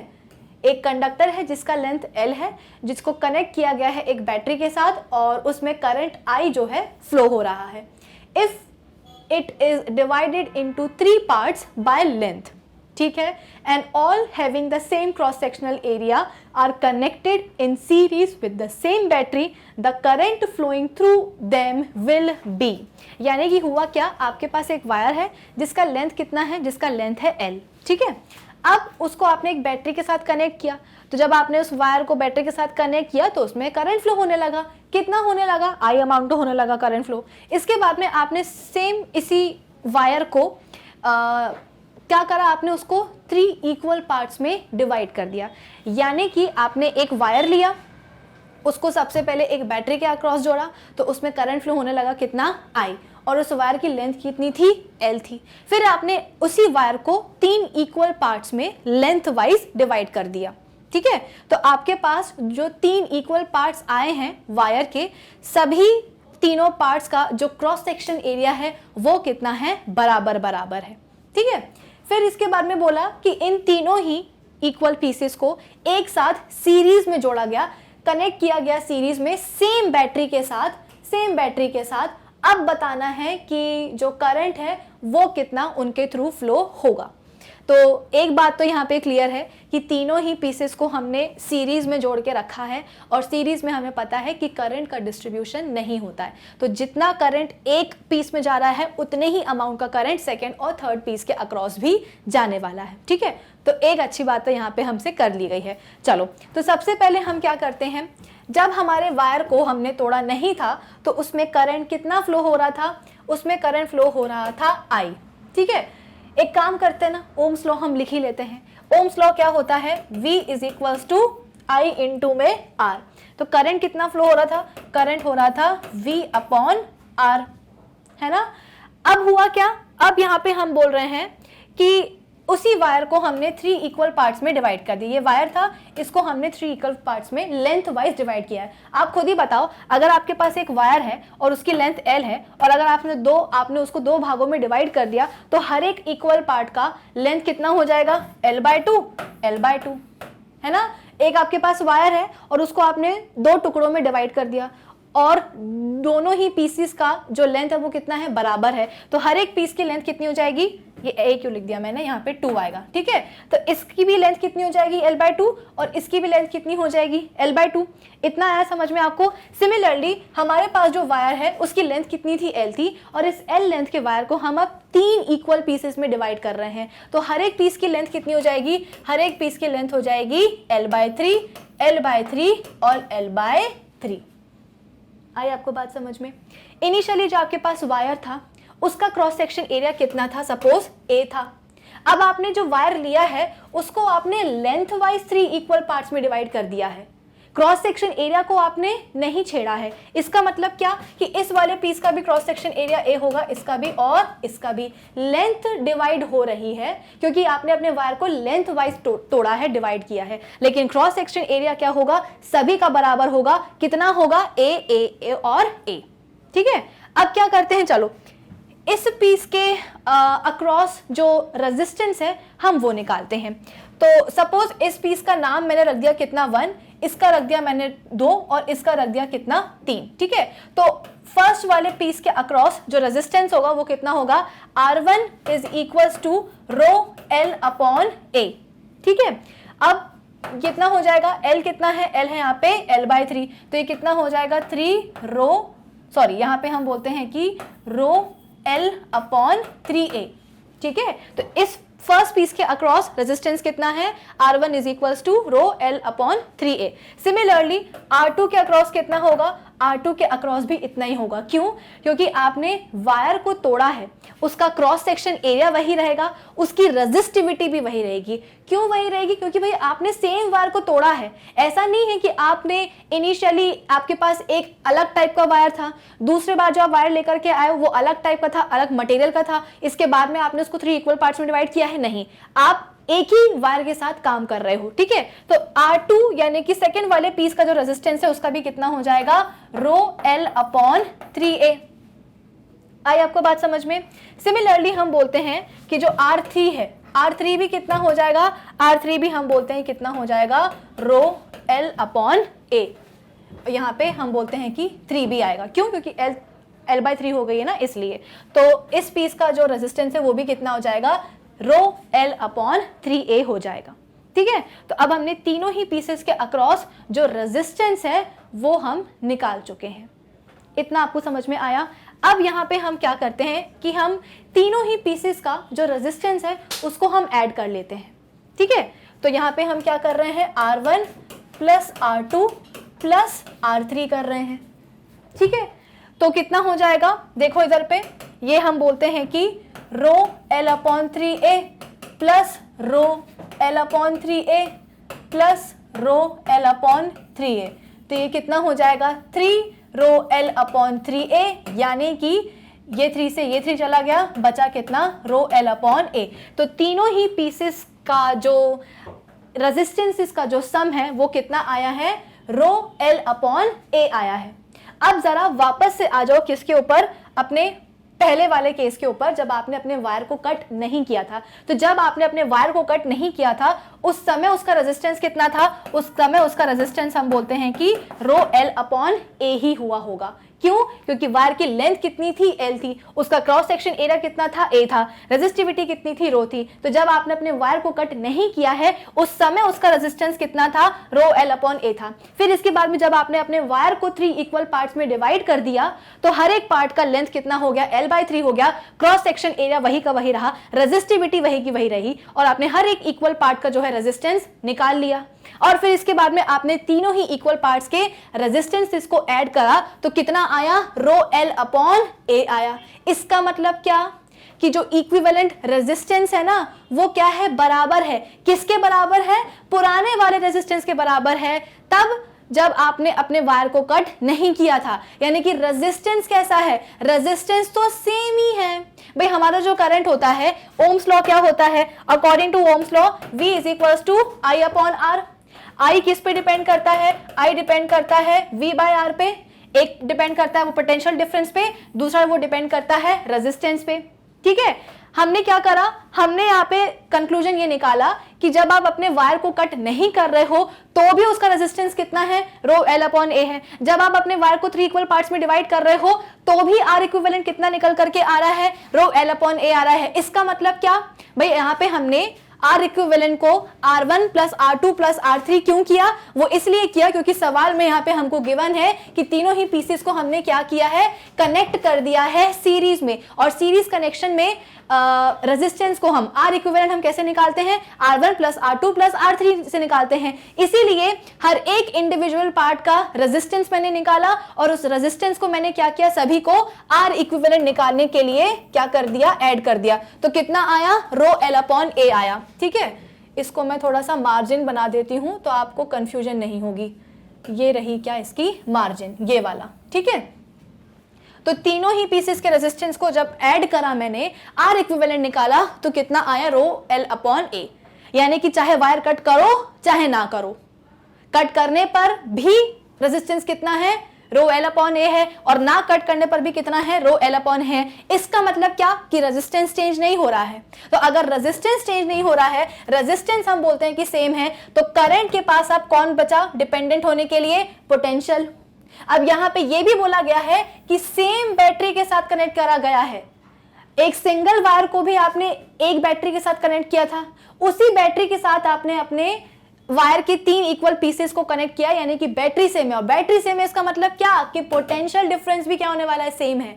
तो जब V सेम है, R सेम है, तो I भी तो सेम होगा ना, यानी कि I अमाउंट का करंट ही तीनों पीसेस के अक्रॉस जाने वाला है। क्या आपको समझ में आया कि आप इस क्वेश्चन को कैसे सॉल्व कर सकते हो? बस यहाँ पे अपना थोड़ा सा दिमाग लगाना है। इनिशियली आपके पास वायर जिसकी लेंथ L थी, जिसको आपने V वोल्ट की बैटरी के साथ कनेक्ट किया गया था, तो उसमें करंट कितना फ्लो हो रहा था, I अमाउंट का करंट फ्लो हो रहा था। अगर मैं उस वायर का रेजिस्टेंस निकालूं तो कितना होगा, रो L/A।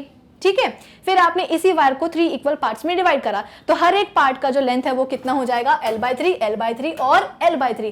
क्रॉस सेक्शन एरिया नहीं टूटेगा, क्रॉस सेक्शन एरिया डिवाइड नहीं होगा, उस पर कोई असर क्यों नहीं आएगा, क्योंकि आपने अपने वायर को लेंथ वाइज डिवाइड किया है। ठीक है, तो क्रॉस सेक्शन एरिया वही रहेगा, रेजिस्टिविटी वही रहेगी। क्यों, क्योंकि आपने सेम वायर यूज किया है, आप दूसरा वायर लेकर के नहीं आए हो।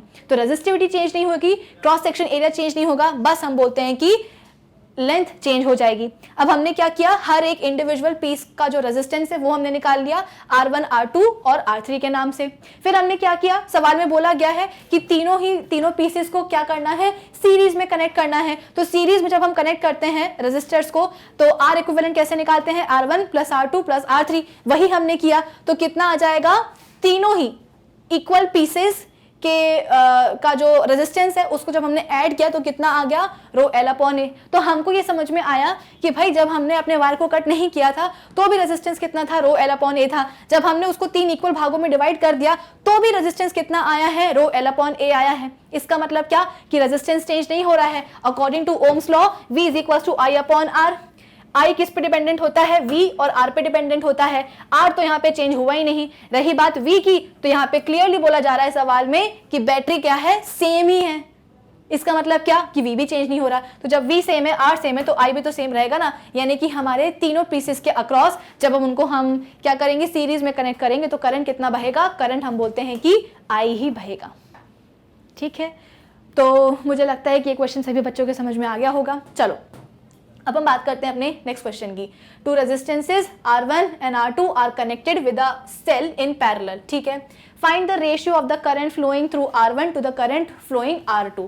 तो यहाँ पे सबसे पहले हम बात करते हैं किसकी, बेसिकली इस तरीके से दो रेजिस्टर्स हैं, ये है R1 और ये है R2, और इनको जो है ना एक बैटरी के अक्रॉस कनेक्ट करके रखा गया है। ठीक है, अब हमको पता करना है कि find the ratio of current flowing through R1। Suppose R1 के अक्रॉस जो करंट जा रहा है वो कितना है, I1 है, और R2 के अक्रॉस जो करंट जा रहा है वो कितना है, I2 है। तो हमको I1 अपॉन I2 निकालना है ना, रेशियो निकालना है I1 अपॉन R2 का। कैसे निकालेंगे, ओम्स लॉ का फॉर्मूला लगा देंगे, V is equals to V is equals to I into R। तो यहाँ से I की वैल्यू क्या आ जाएगी, I की वैल्यू आ जाएगी V अपॉन R। ठीक है, तो I1 के अक्रॉस सबसे पहले हम क्या निकालते हैं, I1 के अक्रॉस मतलब आप बोल सकते हो कि R1 के अक्रॉस जो करंट है I1 वो कितना होगा, तो वो हो जाएगा बराबर किसके, V1 अपॉन R1 के। भाई हम क्या कर रहे हैं, यहाँ पे हमारे पास दो रेजिस्टर्स हैं, उन दोनों ही रेजिस्टर्स को पैरेलली कनेक्ट करके रखा गया है।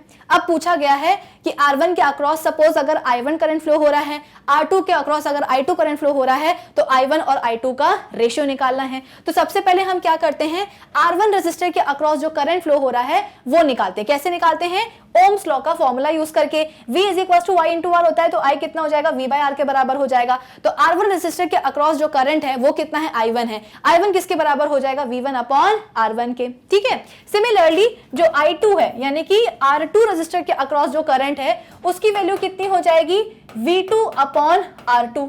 लेकिन एक बात बताओ, सवाल में क्या बोला गया है, सवाल में बोला गया है कि दोनों ही रेजिस्टर्स को हम कैसे कनेक्ट कर रहे हैं, पैरेलली कनेक्ट कर रहे हैं। और पैरेलल कनेक्शन में हमको पता है कि करंट का डिस्ट्रीब्यूशन होता है, लेकिन जो वोल्टेज है वो कैसा रहता है, सेम होता है। यानी कि अगर आपने यहाँ पे V वोल्ट की बैटरी कनेक्ट करी गई है तो V वोल्ट का पोटेंशियल यहाँ भी होगा इस वाले रेजिस्टर के अक्रॉस, और R1 के अक्रॉस भी हम बोलते हैं कि V अमाउंट का ही पोटेंशियल डिफरेंस सेट हुआ होगा।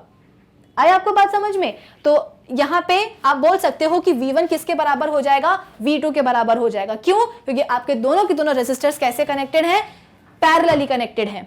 ठीक है, तो V1 किसके बराबर हो जाएगा, V1 will be equals to V2। क्यों? सिंस ब्रैकेट में लिख देना कि रेजिस्टर्स कैसे हैं, रेजिस्टर्स आर पैरेलली कनेक्टेड। कैसे हैं वो, पैरेलली कनेक्टेड हैं। तो V1 बराबर हो जाएगा V2 के।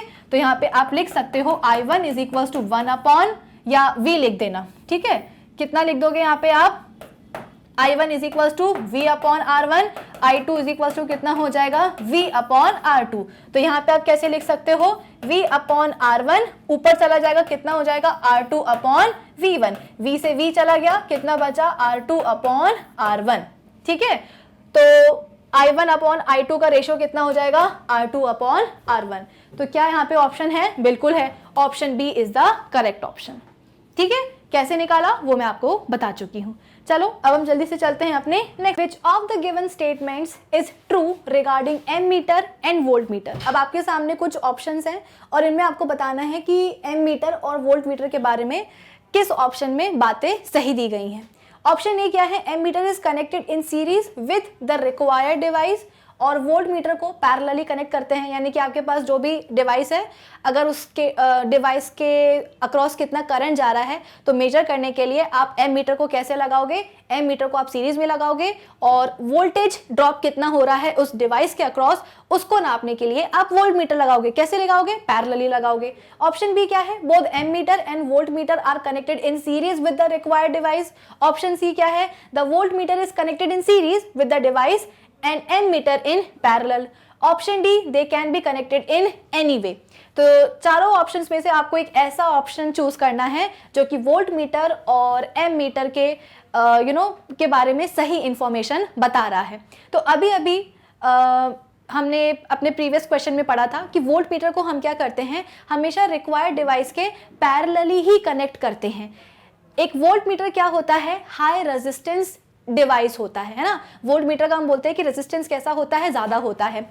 सवाल ये है कि आखिर हम वोल्ट मीटर को रिक्वायर्ड डिवाइस के पैरेलली क्यों कनेक्ट कर रहे हैं? देखो होता क्या है, सपोज हमारे पास एक सर्किट है जिसमें कितने रेजिस्टर्स हैं? 2 रेजिस्टर्स हैं। ये रहा एक और ये रहा कौन सा? दूसरा वाला। ठीक है, अब हम ये जानना चाहते हैं, चलो इन दोनों को हम एक बैटरी से भी कनेक्ट कर ही देते हैं। अब हम ये जानना चाहते हैं कि इस वाले रेजिस्टर के अक्रॉस कितना वोल्टेज या पोटेंशियल ड्रॉप हो रहा है। तो हम क्या करेंगे, इसके अक्रॉस जो है ना एक वोल्ट मीटर लगा देंगे। अब क्या होगा, जैसे ही करंट आई इस सर्किट में फ्लो होगा और कहां जाएगा? पॉइंट सी तक जाएगा।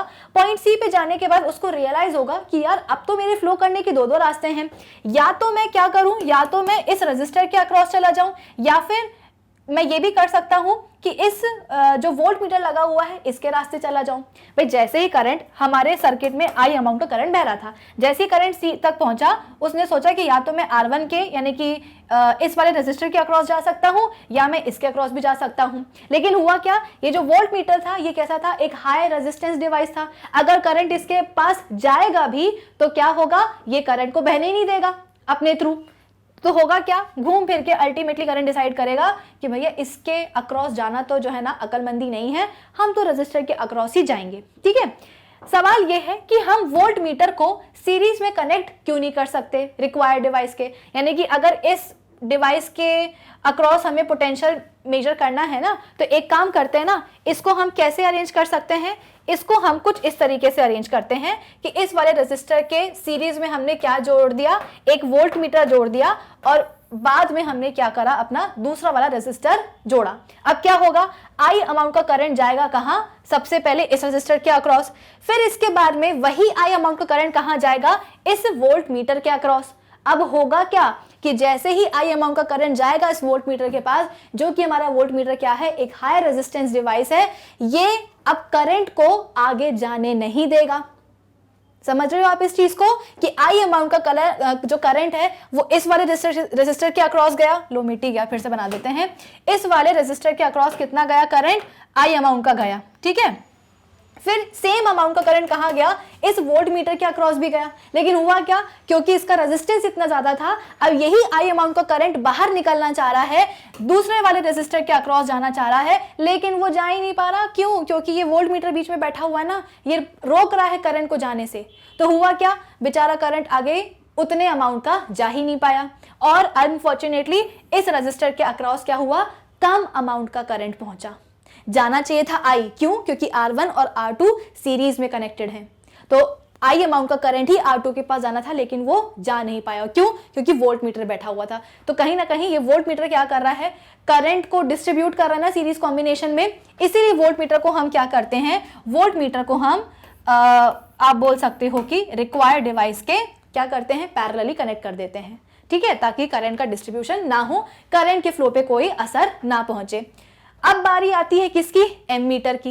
एम मीटर के बारे में भी मैं आपको बता देती हूँ कि एम मीटर जो होता है वो करंट को मेजर करने वाला इंस्ट्रूमेंट है और हमेशा उसको हम रिक्वायर्ड डिवाइस के सीरीज में ही कनेक्ट करते हैं। कैसे? जैसे कि हमारे पास क्या है, ये एक सेटअप है ना। अब मैं चाहती हूँ कि R1 रेजिस्टर के अक्रॉस कितना करंट फ्लो हो रहा है ये मैं कैलकुलेट करूं। भाई वोल्ट मीटर क्या कर रहा है, पोटेंशियल ड्रॉप को मेजर कर रहा है ना। अब मैं चाहती हूं कि R1 रेजिस्टर के अक्रॉस, इस वाले रेजिस्टर के अक्रॉस कितना करंट जा रहा है, ये पता करने के लिए मैं एम मीटर का यूज करूंगी। एम मीटर मैं कहां लगाऊंगी, यहां लगाऊंगी।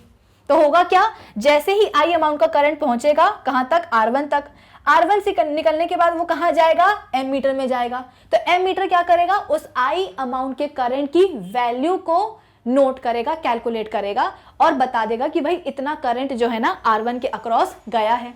फिर इसके बाद में यही आई अमाउंट का करंट कहां जाएगा, R2 में जाएगा। अब अगर आप बोल रहे हो कि आई अमाउंट का करंट ही एम मीटर से निकल के कहां जा रहा है, R2 में जा रहा है, इसका मतलब क्या कि हो ना हो आपका जो एम मीटर है वो क्या है, एक लो रेजिस्टेंस डिवाइस है, उसका रेजिस्टेंस कम है, जिसकी वजह से वो करंट को आसानी से क्या कर रहा है, अपने थ्रू फ्लो होने दे रहा है। वोल्ट मीटर का रेजिस्टेंस ज्यादा था, वो करंट को बहने से रोक रहा था, ठीक है। लेकिन जो एम मीटर है उसको आप सीरीज में कनेक्ट कर सकते हो, क्यों, क्योंकि वो एक लो रेजिस्टेंस डिवाइस है, वो आसानी से करंट को जाने देगा, जो भी उससे करंट निकलेगा उसके थ्रू वो उसको जाने देगा। तो आई अमाउंट का करंट जो है ना वो R1 के पास पहुंचेगा, यही आई अमाउंट का करंट कहां पहुंचेगा, एम मीटर के पास पहुंचेगा। एम मीटर उस आई अमाउंट के करंट की वैल्यू को जो है ना कैलकुलेट करेगा और फिर उसको फॉरवर्ड कर देगा किसको, R2 के पास, ठीक है। तो अब आपको समझ में आया होगा कि क्यों वोल्ट मीटर को हम पैरेलली कनेक्ट करते हैं और क्यों एम मीटर को हम रिक्वायर्ड डिवाइस के एम मीटर सीरीज में कनेक्ट करते हैं, ठीक है। तो उस हिसाब से ऑप्शन डी गलत है, क्योंकि ऑप्शन डी बोल रहा है कि कैसे भी अरेंज कर दो कोई फर्क नहीं पड़ता, ऐसा नहीं होता भाई। ऑप्शन सी बोल रहा है कि वोल्ट मीटर को सीरीज में कनेक्ट करते हैं, ये भी गलत है। ऑप्शन बी क्या बोल रहा है, both ammeter and voltmeter are connected in series, नहीं, केवल एम मीटर को हम कनेक्ट करते हैं सीरीज में। ऑप्शन ए क्या बोल रहे हैं, ammeter is connected in series with the required device, voltmeter in parallel. तो ये वाला ऑप्शन आप बोल सकते हो कि बिल्कुल सही है, ठीक है। चलो अब हम बात करते हैं अपने नेक्स्ट क्वेश्चन की। Amount of energy delivered by a power of 1 kilowatt in 1 hour is equal to, कितना हो जाएगा भाई, किलोवाट आर हो जाएगा, है ना। ये तो बच्चों वाला सवाल है कि कितने अमाउंट की एनर्जी डिलीवर होगी by a power of 1 kilowatt in 1 hour, तो बोल देना कितना हो जाएगा भाई। पावर कितना होता है, पावर होता है एनर्जी अपॉन टाइम, ठीक है। पावर यहाँ पे कितना बोल रहा है, 1 किलोवाट, और टाइम कितना बोल रहा है वो, 1 आवर। तो एनर्जी पूछा जा रहा है कि अमाउंट ऑफ एनर्जी डिलीवर्ड, तो क्या हो जाएगा, एनर्जी को निकालने के लिए पावर इंटू टाइम कर देंगे, यानी कि 1 किलोवाट इंटू 1 आवर कर देंगे। तो ये कितना हो जाएगा, energy is equal to 1 kilowatt hour हो जाएगा। आई आपको बात समझ में, पावर क्या होता है, एनर्जी अपॉन टाइम। कितनी दी गई है पावर, 1 किलोवाट, एनर्जी पूछी गई है, टाइम कितना गिवन है, 1 आवर। तो एनर्जी निकालने के लिए क्या करेंगे, पावर इंटू टाइम। तो पावर कितना है, 1 किलोवाट, और टाइम कितना है, 1 आवर। तो एनर्जी कितनी आ जाएगी, 1 किलोवाट आवर, ठीक है। तो इस क्वेश्चन का सही जवाब क्या होगा, ऑप्शन डी। चलो अब हम बात करते हैं अपने नेक्स्ट क्वेश्चन की। In SI unit joules coulomb inverse is equal to, अब इसका ये जो है ना होमवर्क में बताना, अभी सॉल्व किया है हमने प्रीवियस क्वेश्चंस में, तो ये वाला क्वेश्चन आप सभी से बन जाएगा, रिपीट हो रहा है, ठीक है। तो क्वेश्चन नंबर 20 का आंसर आप मुझे बताओगे होमवर्क सेक्शन में, चलो कमेंट सेक्शन में। मतलब 21st क्वेश्चन क्या बोल रहा है, at a given time a house is supplied with 100 ampere at 220 volt, how many 75 watt 220 volt light bulbs could be switched on in the house at the same time if they all are connected in parallel। यानी कि घर है और उस घर में current कितना supply हो रहा है एक पर्टिकुलर टाइम पे, 100 एम्पियर, और वोल्टेज कितना जा रहा है, 220 वोल्ट जा रहा है। तो एक बात बताओ, जितना भी करंट और जितना भी वोल्टेज सप्लाई हो रहा है उसके अकॉर्डिंग एक पर्टिकुलर टाइम में कितनी पावर कंज्यूम हो सकती है घर में। भाई पावर का फॉर्मूला क्या होता है, पावर का फॉर्मूला होता है V इंटू आई। अब आप बोल रहे हो कि घर में 220 वोल्ट का पोटेंशियल जा रहा है, करंट कितना जा रहा है, 100 एम्पियर का जा रहा है, तो पावर सप्लाई कितनी हो सकती है, पावर सप्लाई हम बोलते हैं कि 220 इंटू 100, यानी कि पावर कितना हो जाएगा, पावर हम बोलते हैं कि 220 मतलब कि 220 और ये एक और 0 आ जाएगा, ठीक है। फिर इसके बाद में बोल रहे हैं कि कितने नंबर ऑफ लाइट बल्ब्स जिनका वॉट कितना है, जिसकी पावर कितनी है, 75 है वॉट, और कितने वोल्टेज पे चल रहे हैं, 220 वोल्ट पे चल रहे हैं, स्विच ऑन कर सकते हैं एट द सेम टाइम। यानी कि कितने नंबर ऑफ लाइट बल्ब्स को आप, जिनकी पावर कितनी है, हर एक बल्ब की 75 वॉट है, जो कि 220 वोल्टेज के पोटेंशियल पे चलते हैं, कितने नंबर ऑफ ऐसे इलेक्ट्रिक बल्ब्स को या लाइट बल्ब्स को आप एक साथ क्या कर सकते हो, ऑन कर सकते हो, ठीक है। अब आप खुद ही सोचो, पूरे घर में पावर कितनी आ रही है, पूरे घर में हम बोलते हैं कि पावर आ रही है 220 वॉट की, ठीक है। एक बल्ब की पावर कितनी है? एक बल्ब की पावर है 75 वॉट। तो ये बताओ, सपोज आपके पास n नंबर ऑफ बल्ब हैं, तो n नंबर ऑफ बल्ब की, आपके पास बहुत सारे बल्ब हैं, ठीक है ना। तो आप मुझे ये बताओ कि आपके पास जो n नंबर ऑफ बल्ब हैं उनकी पावर कितनी हो जाएगी? इसके बराबर हो जाएगी ना, एक एक बल्ब की पावर कितनी है? 75 वॉट है। अब आपके पास बहुत सारे, कितने सारे ये मैं नहीं पता, अभी हम n मानकर चल रहे हैं। तो n नंबर ऑफ बल्ब्स की टोटल पावर कितनी हो जाएगी? इसके बराबर हो जाएगी, है ना। तो ये कितना हो जाएगा? 220, और यहाँ पे और कितने जीरो आ जाएंगे? आई होप इतना सभी को समझ में आ रहा होगा। भाई हम कर क्या रहे हैं, हमको ये पता है कि घर में कितना वोल्टेज सप्लाई आ रहा है एक पर्टिकुलर टाइम पे और कितना करंट आ रहा है। तो हम ये मान के चलते हैं कि उस पर्टिकुलर टाइम पे पावर कितनी कंज्यूम हो सकती है? पावर कंज्यूम हो सकती है 22000 वॉट की, ठीक है। फिर इसके बाद में हमसे बोला गया कि उसी पर्टिकुलर टाइम पे हम कितने नंबर ऑफ बल्ब लगाएं, कैसे पैरेलली, कि इतनी सारी पावर क्या हो सके? कंज्यूम हो सके। तो एक बल्ब की पावर कितनी है? 75 वॉट है। अब हमको नहीं पता कि हमारे पास कितने नंबर ऑफ बल्ब हैं, हमको ये पता है कि हम n लेकर के चल रहे हैं। तो n नंबर ऑफ बल्ब की पावर कितनी हो जाएगी? इसके बराबर हो जाएगी। क्यों? क्योंकि सभी के सभी n नंबर ऑफ बल्ब को, जिनकी आप बोल रहे हो कि हर एक बल्ब की पावर कितनी है? 75 वॉट की है। तो ऐसे n नंबर ऑफ बल्ब जो हैं वो क्या कर रहे हैं? मिलके इतनी पावर कंज्यूम कर रहे हैं, ठीक है। तो यहाँ पे क्या करा, n बल्ब की पावर कितनी हो जाएगी? This much. अब क्या करोगे? क्रॉस मल्टीप्लाई कर दो ना, इसको यहां ले जाओ, इसको यहां ले जाओ, तो कितना होगा? 1 × 22200 is equals to 75 × n। n की वैल्यू कैसे निकालोगे? 22000 डिवाइडेड बाय 75, कितना आ जाएगा? ये अप्रोक्सीमेटली 293.3 के बराबर आएगा। तो आप इसको राउंड ऑफ करके कितना लिख सकते हो? 293 लिख सकते हो। क्या ये ऑप्शन आपके क्वेश्चन के ऑप्शंस में है? बिल्कुल है, ऑप्शन सी, ठीक है। तो आई होप समझ में आया होगा। बहुत ही बेसिक सा सवाल है। आपको ये बताया गया है कि घर में एक पर्टिकुलर टाइम पे कितनी करंट आ रहा है, कितना वोल्टेज आ रहा है। फिर इसके बाद में आपको बोला गया कि हर एक बल्ब आपके पास है 75 वॉट का, और वो 220 वोल्ट पे क्या करता है? चल रहा है, ठीक है। और बोला जा रहा है कि हम इसी तरह के और कितने सारे बल्ब लेकर के आए जो कि उस पर्टिकुलर टाइम पे क्या करे? इतने वोल्टेज और इतने करंट में चले। तो हम क्या करेंगे? टोटल पावर निकाल लेंगे कि हमको नहीं पता कितने नंबर ऑफ बल्ब हैं, बस हमको ये पता है कि जितने भी नंबर ऑफ बल्ब होंगे वो क्या करेंगे? मिलके इतनी पावर कंज्यूम करेंगे, ठीक है। एक बल्ब की पावर पता है 75 वॉट, तो n नंबर ऑफ बल्ब की पावर कितनी हो जाएगी? इसके बराबर हो जाएगी। क्रॉस मल्टीप्लाई करके हम क्या करेंगे? n की वैल्यू निकाल लेंगे, कितनी आ जाएगी? 293, यानी कि हमारे पास नंबर ऑफ बल्ब कितने आ जाएंगे? 293। सॉर्टेड। तो एक काम करते हैं, आज के सेशन को हम यहीं एंड कर देते हैं, क्योंकि वैसे अपना टारगेट था 30 क्वेश्चंस करने का, पर कोई बात नहीं। अब हम और क्वेश्चन सॉल्व करेंगे कहाँ? अपने नेक्स्ट सेशन में। और तब तक आप क्या करेंगे? इस सेशन को आप बार बार देखेंगे और जितने भी क्वेश्चंस मैंने यहाँ पे कराए हैं उन सबको आप ज़रूर से एक बार प्रैक्टिस करके देख लेंगे। अब हम मिलेंगे अपने नेक्स्ट सेशन में, तब तक आप क्या करेंगे? Keep learning with magnet brains. Thank you for watching.